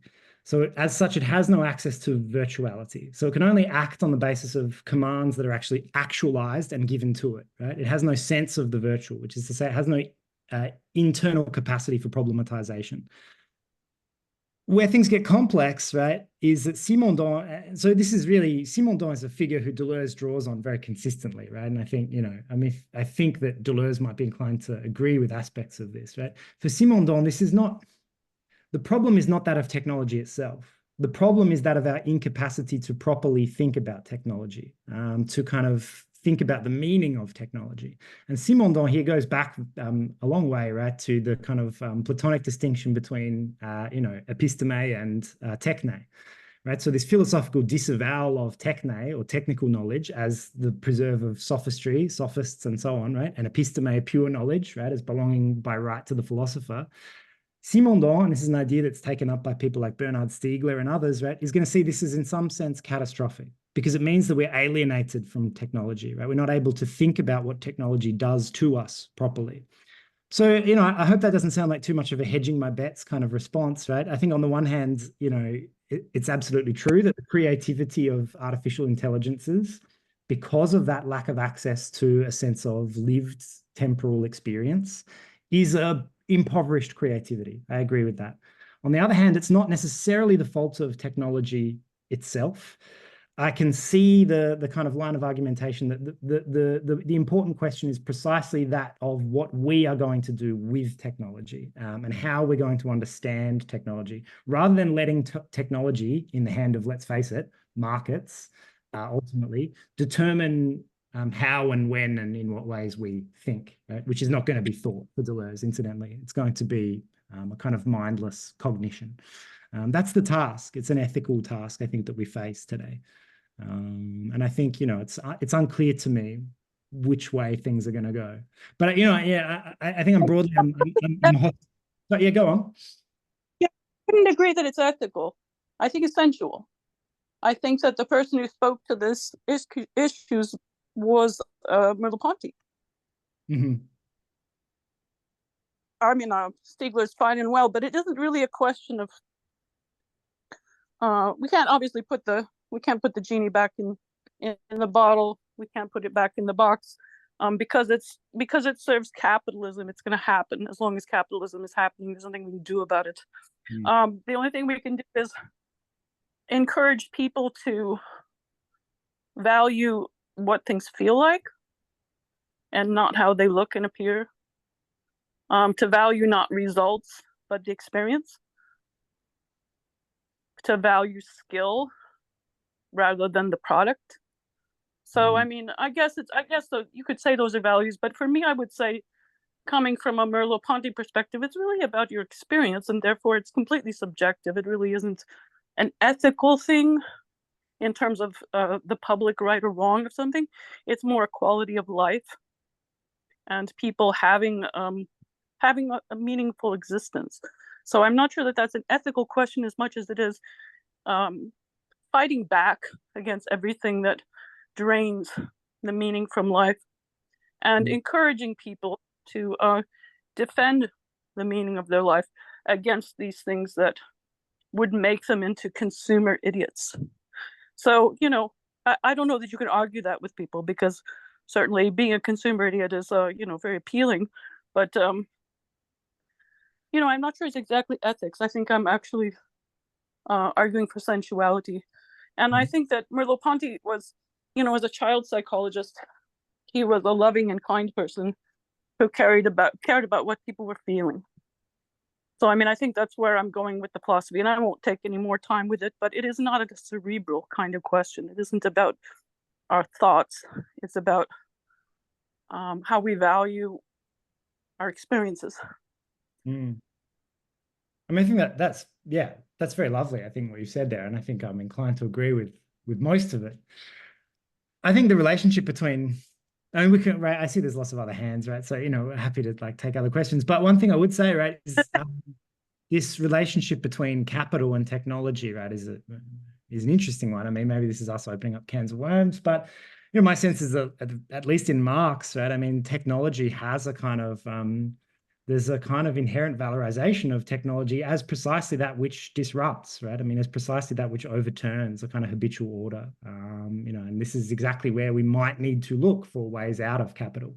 I'm not talking sort of Silicon Valley technology is going to save us, you know, we just need to build the right app or whatever, right? But in the way in which technology generates sort of, you know, immiseration, this is potentially going to be the way in which technology is going to, you know, kind of, so, you know, this is a key concept in Deleuze and Guattari, is this notion of capital as constantly encountering its own limits. And technology, I think, is one of the engines of this process. At a certain point. Only thing is that you need to be careful with using the word technology, because that tends to blur the distinction between a tool and a machine.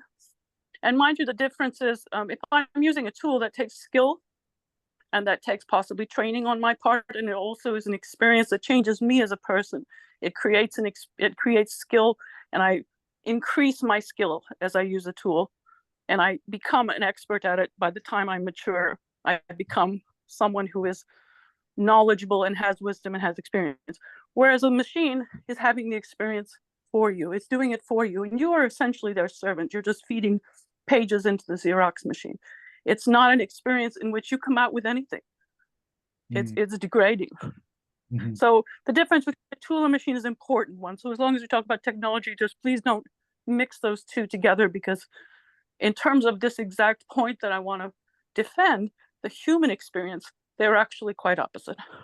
But thank you very much. I won't take any more time on this, and I appreciate your listening.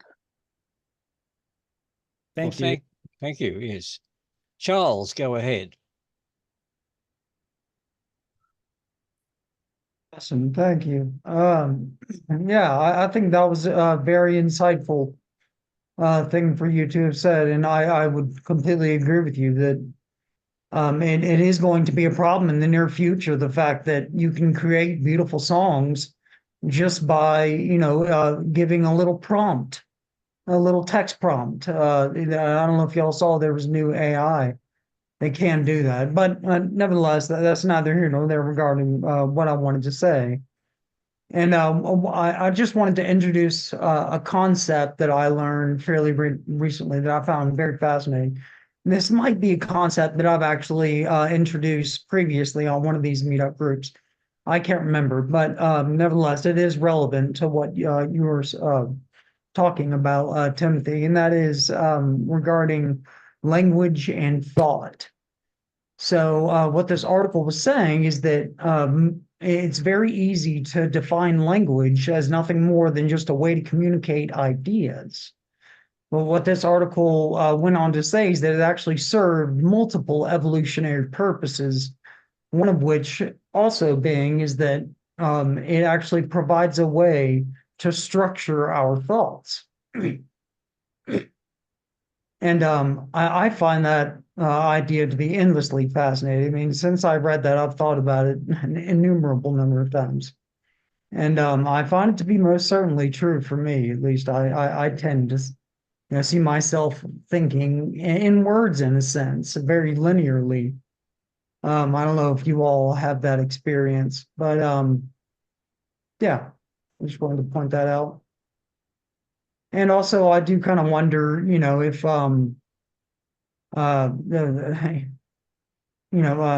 the language that we speak actually does have an effect on, the structure of our thoughts. Yeah.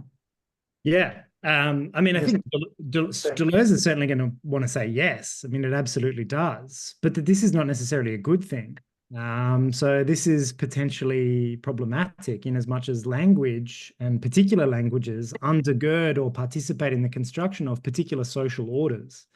So Deleuze and Guattari say at one point that, there are special institutions for people who are unable to properly master grammar and syntax, right?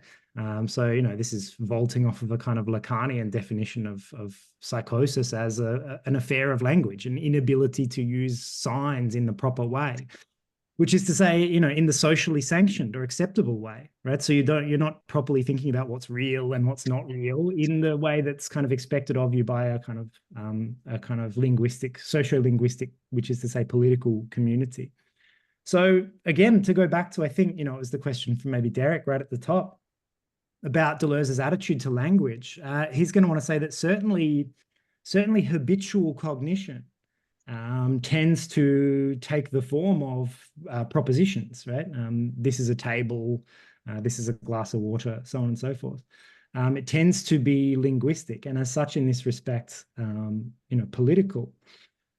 But the conception of thought that he is pursuing is this kind of, so he's much more interested in a conception of thought as affective, right? I mean, to use the kind of properly Spinozist term, right? So a kind of auto-affection, right, of the organism, something like this, which is not strictly speaking linguistic, or which overspills or is in excess of our capacity to. So I mean, I'm not sure if anyone's had the experience. So certainly I've had the experience, Charles, of what you're describing of thinking in a certain kind of linear way, because, those are the ways which are authorized to me by the possibilities of my language.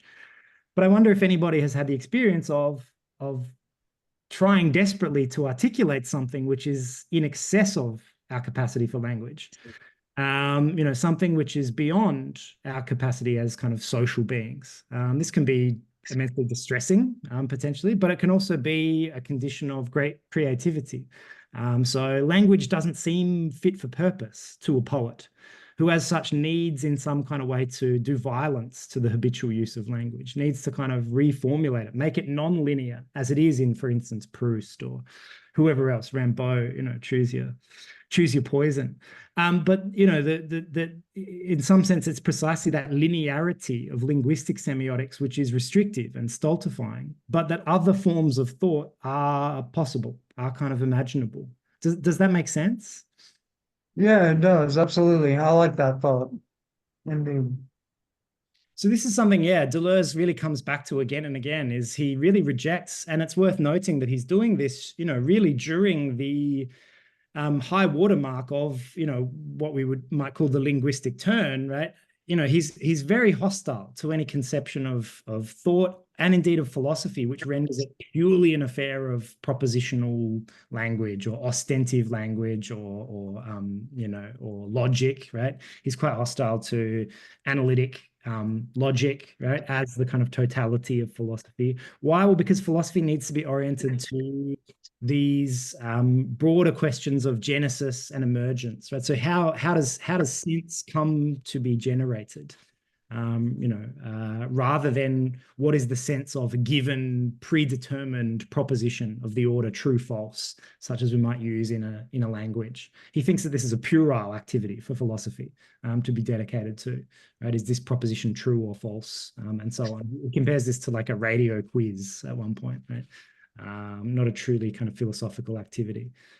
Which is possibly a bit harsh, right? I mean, I quite like Frege and so on, right? But you know, it's a different way of doing philosophy, certainly. Right, thank you, Charles. Elle, go ahead. So I agree. I wish I knew her name, the lady on the iPhone. I do agree with her in a lot of ways. I think that she's spot on some of that. If computers are supposed to be for humans, you know, it's the whole point of the human being is to strive. I mean, from the time we're born, we come out kicking and screaming. So I think at some point it'll be saturated, and I don't think that, you know, there's just certain people that are just not going to be happy sitting in front of a computer and playing around with it. But the internet, she is right. The internet it's capitalism, it's a market. So, and we are the product. Eventually, we are the product. Getting back to what I wanted to ask is that as you were talking, I was thinking about a couple different things. So language, I think really we are constrained. If you compare East and West, I mean, Eastern languages, they engage the written is more image, it's more engages the visual cortex. Went through this whole thing with my daughter was in school with them removing faces, the clocks. So all the clocks are digital. And so there you go. I mean, you know, in a split second, you can see and blurt it out versus you have to go and read something, you know, it's 12:32 or whatever it is. I think we're losing something. And I think, you know, Deleuze has a point there that we lose something. And I think that's also what the lady on the iPhone was trying to speak to as well with Deleuze, is that we watering everything down? Is Western language watered down compared to the East? Because we don't engage the visual cortex anymore with language. And there is something with signs that can speak to us instantly and is ingrained there, that helps us, I think, that enriches us. I was also thinking about the avant-garde films, you know, like by Maya Deren, and I think you had a few that you spoke of, Goddard. I remember the first time that I saw those films when I was a lot younger, and they just blew me away because I had never seen anything quite like that, and I didn't know, you know, what to make of it. And at the time I was studying film, and I saw these films, and I was like, well, what is that, the beginning or the end, or did we start at the end and go, you know? So it was very confusing. So I completely get what you're saying, and I'm thinking that it might resonate with people more, not that it hasn't now, but it might resonate with people if we did have that example of cinema, of those examples that Deleuze was so enamored of with cinema and art, those types of specific ones that he encountered that he felt were deconstructing or making something, a different, a different way of being or thinking or deconstructing, as you said. I don't know. I feel like I'm babbling at this point, but those were just some thoughts as you were talking about this, that those things came to mind, especially the avant-garde film, because when I first saw them, they totally blew me away, and I was a little bit frustrated. And I know one of them was particularly a long film, and I, at the end, was like, I don't know what I just saw, but it took a long time and I've got to figure it out. So I had to go and sit somewhere and just think about, okay, what was the point of that? Because I just had no clue. Yeah, this is exactly what Deleuze is talking about, right? Yeah, it made you think. It forced you to think. This object, this sign, this collection of temporal signs, so not linguistic signs, importantly, images, forced a kind of cognitive process to take place, and a creative one, right? So, you speak about the way in which you had to do some work to try and build concepts or to build ideas which are going to be adequate to the kind of sensible experience that you've just had. I think that's a beautiful way of articulating exactly what Deleuze is interested in. Film is interesting, right? So I think where I might find a point of difference, I think, with what you've just said, is that film is kind of interesting, I think, for Deleuze, and he doesn't speak about it in quite these terms, although he more or less does, right? What's unthinkable about film, or at least one of the things that film can do in terms of producing an outside, is that it can produce a temporality which is no longer the phenomenological temporality of the human being, right? So you described that beautifully in for instance, Maya Deren or whoever it might be, right? These kind of disjointed temporalities, so times which would be impossible for an individual embodied human subjects to kind of experience in that kind of first person kind of way. And yet film can somehow construct them and render them sensible to us, right? These alternate temporal formations, right? So, following Goddard, right? A film has a beginning, middle, and an end, but not necessarily in that order, right? These kinds of ideas. And this is precisely why, for Deleuze, and this is a little bit my contention, but I think it's well informed, right, by his writing on film, is going to characterize cinematic forms of thought as in fact inhuman in some respect, right? They are suprahuman or something along these lines, right? So this is why I think there's this hostility, which I completely understand and more or less share, to technology, which has been floating about in the discussion a little bit. I think I'm tempted to push back at least to some degree, because obviously cinema is techniques, right? I mean, the cinematic image is a technologically produced image in some very fundamental way. Yet this is a use of technology which creates a kind of unthinkable composition of temporality that is not something that we as embodied humans could live without this technology opening up this space for us, right?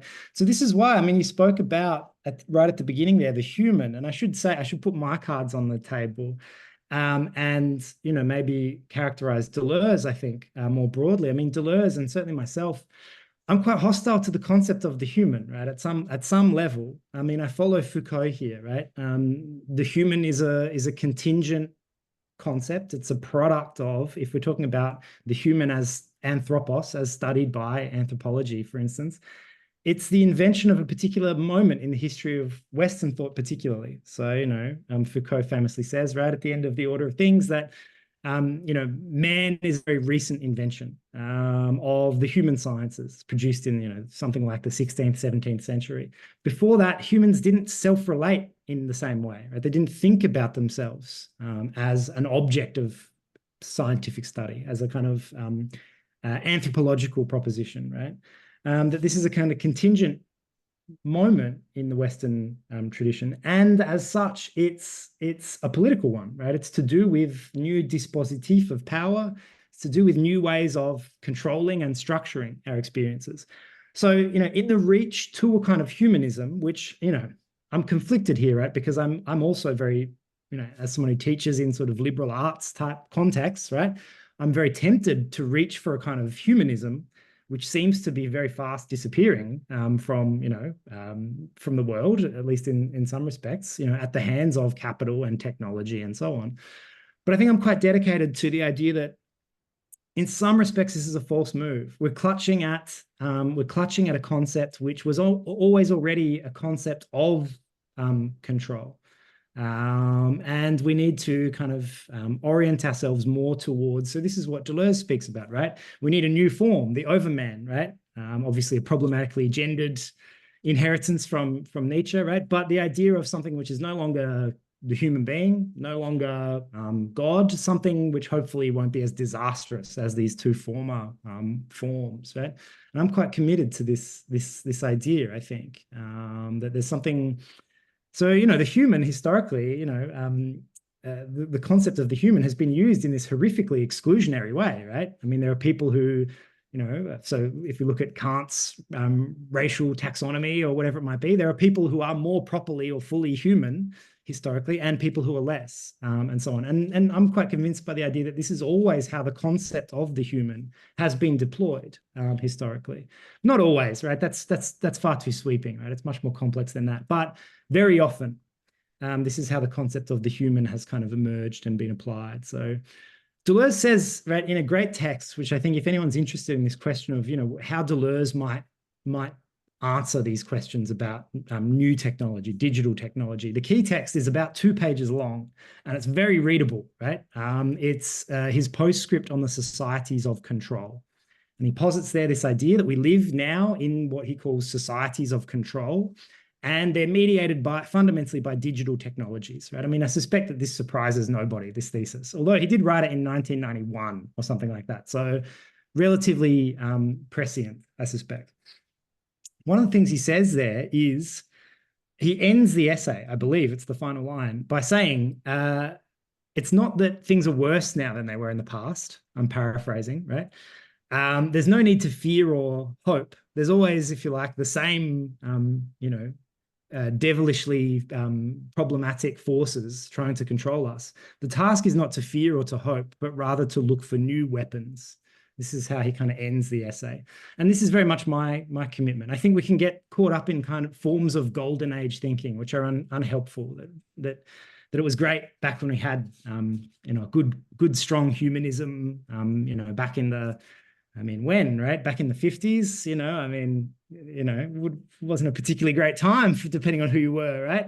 Or, you know, back in the 80s or 90s, I mean, you know, I think we need to be futural in our orientation, right? Which potentially means getting rid of a kind of, you know, unquestioned humanism, which is not at all, by the way, what I'm saying. I'm hearing in what you've said, Elle, but, you know, it's something that I think is there in some scholarship. Yeah, I don't know if that makes sense. Did you want to respond, Elle? Yeah, I would just say the only thing I can say to that is that whatever this entity that we're talking about between God and man, it's sure to be exploited as God is and as man is. Either way. Maybe it's, yeah, I mean, I kind of I do tend to line up with that kind of pessimism a little bit myself, but I guess you know, I mean, the hope is that we can find something better, right? This is at least Deleuze's hope. We can find something that is less amenable to that kind of exploitation or, you know, instrumentalization. That's got to be the hope, or else what do we do? You know, we've no point in getting out of bed. Well, Tim, that seems to be the last of the hands up for the questions. I know Charles is suddenly. Go ahead, Charles.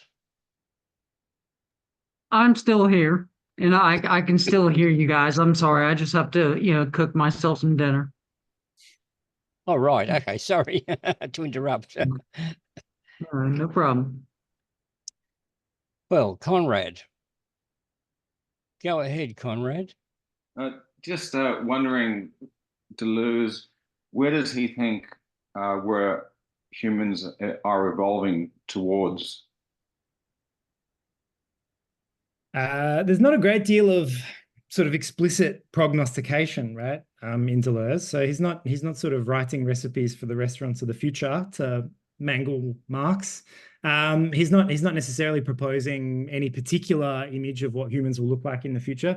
Suffice to say, I mean, I think there was that passage which I quoted from the Foucault book. He is very interested in what might happen in terms of human technological interfaces, right? Or, you know, the kind of cross-pollination of human and machine. This is something that he's interested in, but he doesn't offer too much. I mean, this is potentially frustrating, I think, to his readers. There's nothing too definite in terms of where we're headed.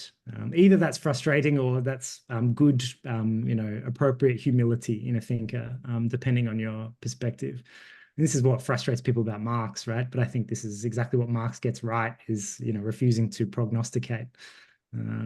Yeah. So sorry if that's a bit of a disappointing answer, Conrad. No, that's so. So, what way was he interested in that fusion?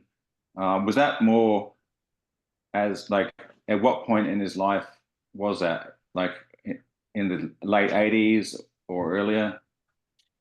Yeah, it's a theme that comes out explicitly. I think it's there earlier, right? So it's there in A Thousand Plateaus, for instance, with Guattari, because these are themes very dear to Guattari, who we haven't really spoken about. But certainly it's in the mid 80s, so in the work on cinema. So the idea there is that cinema offers us a kind of new inhuman form of thought to which philosophy needs to kind of respond and which it needs to accommodate somehow.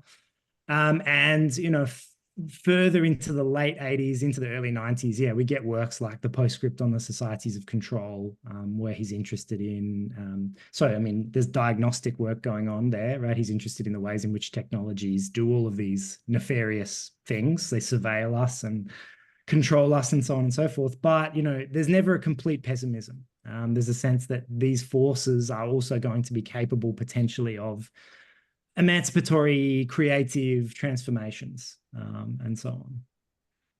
Yeah, so 80s, 90s, yeah.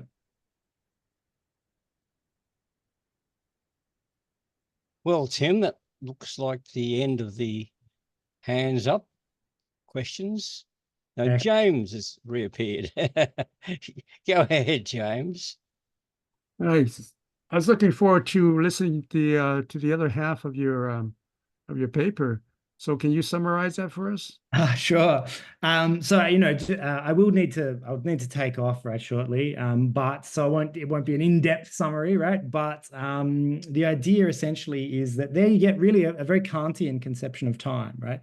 So you get an account of the subject as fractured between sort of the empirical demands of temporality. So, you know, the fact that thought or ideas are constantly sort of changing, and this transcendental subject, which is capable of observing this fact. So we get from this kind of structure of time a conception of the subject as cleft, right, as constitutively alienated, or as kind of self-observing. And time becomes this medium through which change can be apprehended this is ultimately how Deleuze is going to define a subject, right, as a kind of static lacunae or break in temporality, which distributes a past and a future. And it does this in as much as it's forced into an encounter with these unthinkable materials. So it's forced into an encounter with the outside. But it's, you know, I mean, it's pretty, I've kind of, you know, done a pretty ham-fisted job of explicating there, but perhaps maybe I'll come back one day if David's amenable to it and give the other half of the paper. Who knows? Happy to. Are you saying that the subject is, you say it's fractured, but is it fractured because it's always in a constant state of constant change and interaction with the, you know, with the outside? And so it's a creative subject. It's not a fixed subject then, right? That's right. That's right. So it's fractured in as much as, on the one hand, it's oriented towards constant change and flux, but on the other hand, it's static, right? So there is this dimension of the subject which is transcendental, right? Which is able to perceive the fact of these changes, rather than necessarily being identical with them, if that makes sense. Right. So is the subject both actual and virtual? That's a good question.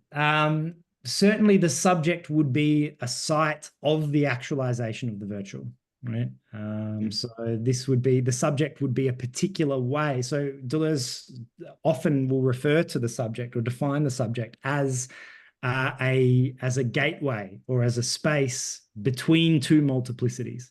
On the one hand, an actual multiplicity, and on the other hand, a virtual multiplicity, right? And the subject is kind of constituted through this constant activity of actualization of the virtual. So in as much as we are constantly having thoughts, memories, so on and so forth, constantly acting, we are constantly individuating or actualizing virtuality in the context of these actions. So we're a kind of temporal event in this respect. Does this make sense? Okay. Yeah, thanks. Thank you. If the subject is always part of the virtual, then wouldn't it be both temporal and atemporal or eternal? Well, there's a new conception of temporality that Deleuze is trying to enter into here, right?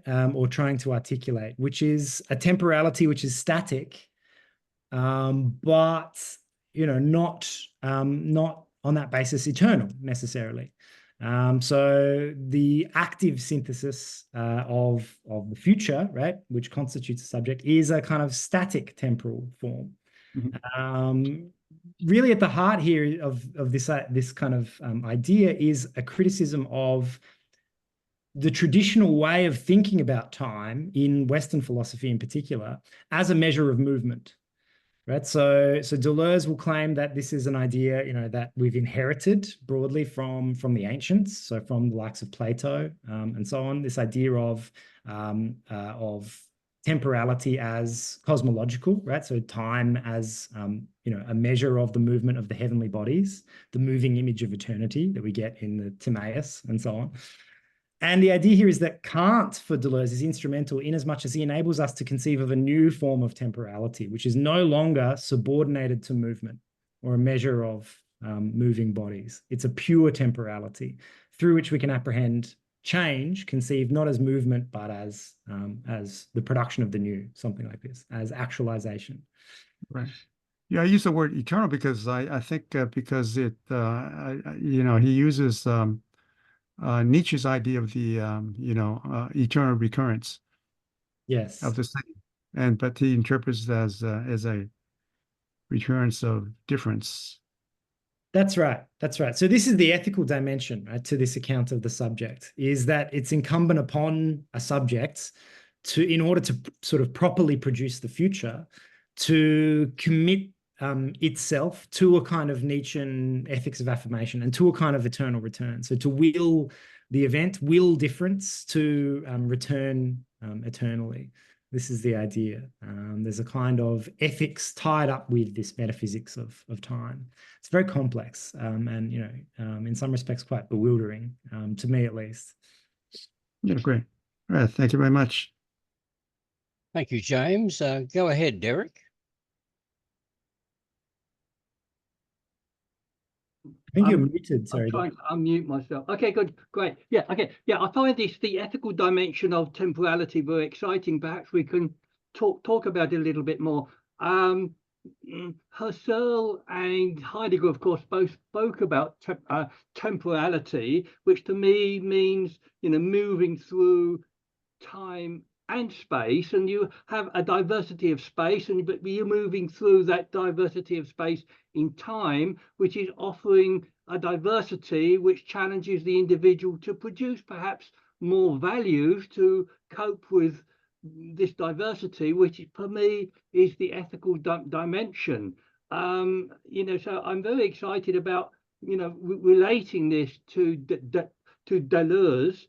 Also, it comes to mind that Deleuze, 3 ecstasies of time, seems to be taken straight out of Sartre.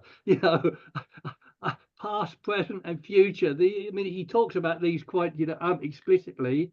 A bit of plagiarism there that Sartre seems to also, indulge in.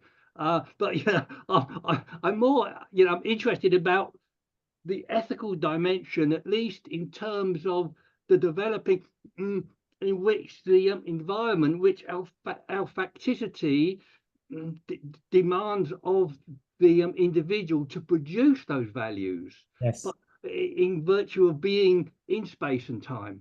Yep.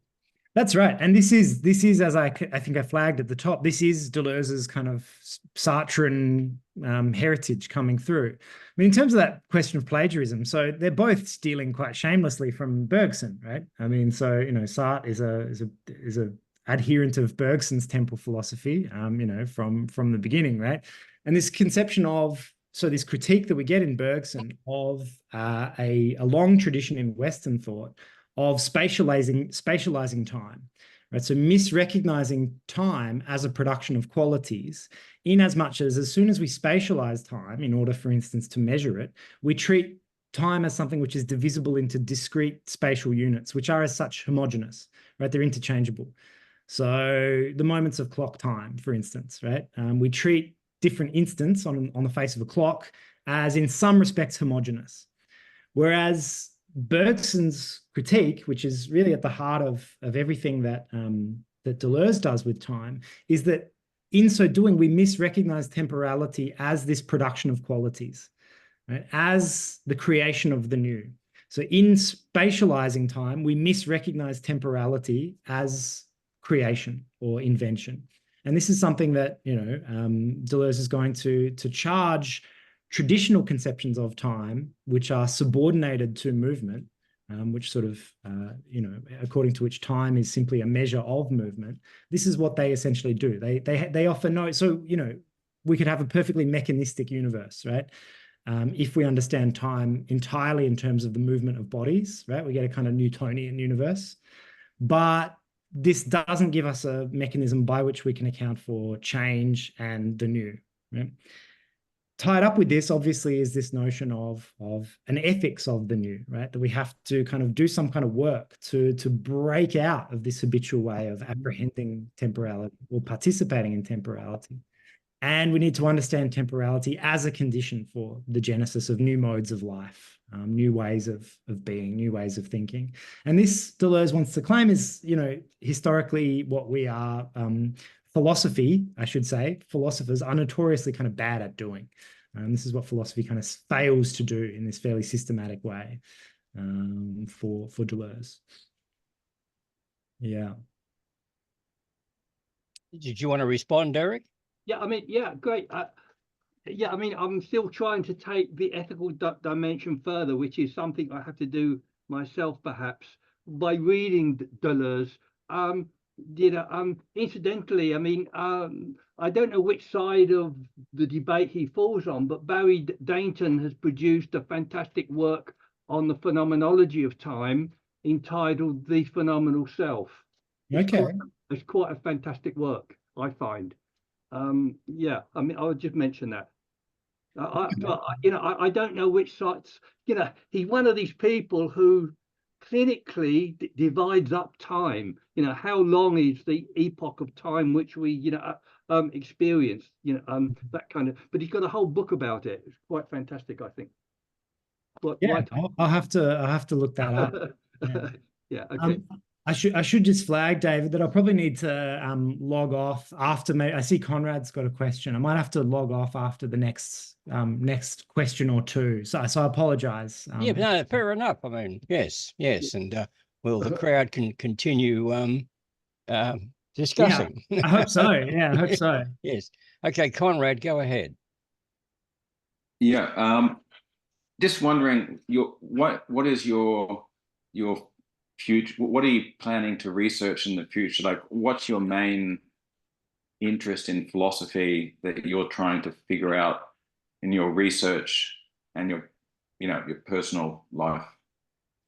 It's a big question. So I have a book that's forthcoming on Deleuze and cinema. So a commentary on Deleuze's two works of kind of cinematic philosophy. Once that's out of the way, the next thing is I'm doing some work on. So I'm co-editing a collection and writing a little bit about artistic agency. So putting Deleuze aside for one moment and thinking about what it is artists do when they create. So, you know, this concept of agency, right? There's kind of a standard model of agency in particularly analytic philosophy, which, you know, is predicated on a notion that agents, so, you know, agential actions are separate from just impersonal events, in as much as you have an agent who is capable of positing certain beliefs and desires, right? So I desire to attain a particular objective. This desire is kind of underpinned by certain beliefs about the best way of performing that action, and that tends to be the standard model of giving an account of agency. Artistic activity, artistic creation poses certain problems for this model, in as much as very often when you ask an artist what they intend to do, they're not really able to specify in advance, you know, why they created a particular object or what it is they're aspiring to do. There's kind of an openness to chance, to the empirical, to the kind of aleatory, and to you know, to forces, if you like, which couldn't have been specified fully in advance. And so on this front, the creativity of artists poses a kind of problem for traditional accounts of agency in philosophy. So part of what I'm working on currently is bringing Deleuze to bear on these debates and thinking about what Deleuze can kind of tell us, right? So this kind of Deleuzian account of time and so on can tell us about artistic creation specifically. So that's the immediate next project when I can get to it, between lots of teaching. Yeah. Well, Tim, thank you for that fantastic presentation, and we'll stop the recording now. Yep. Thank you, David, and thank you everybody for those great questions.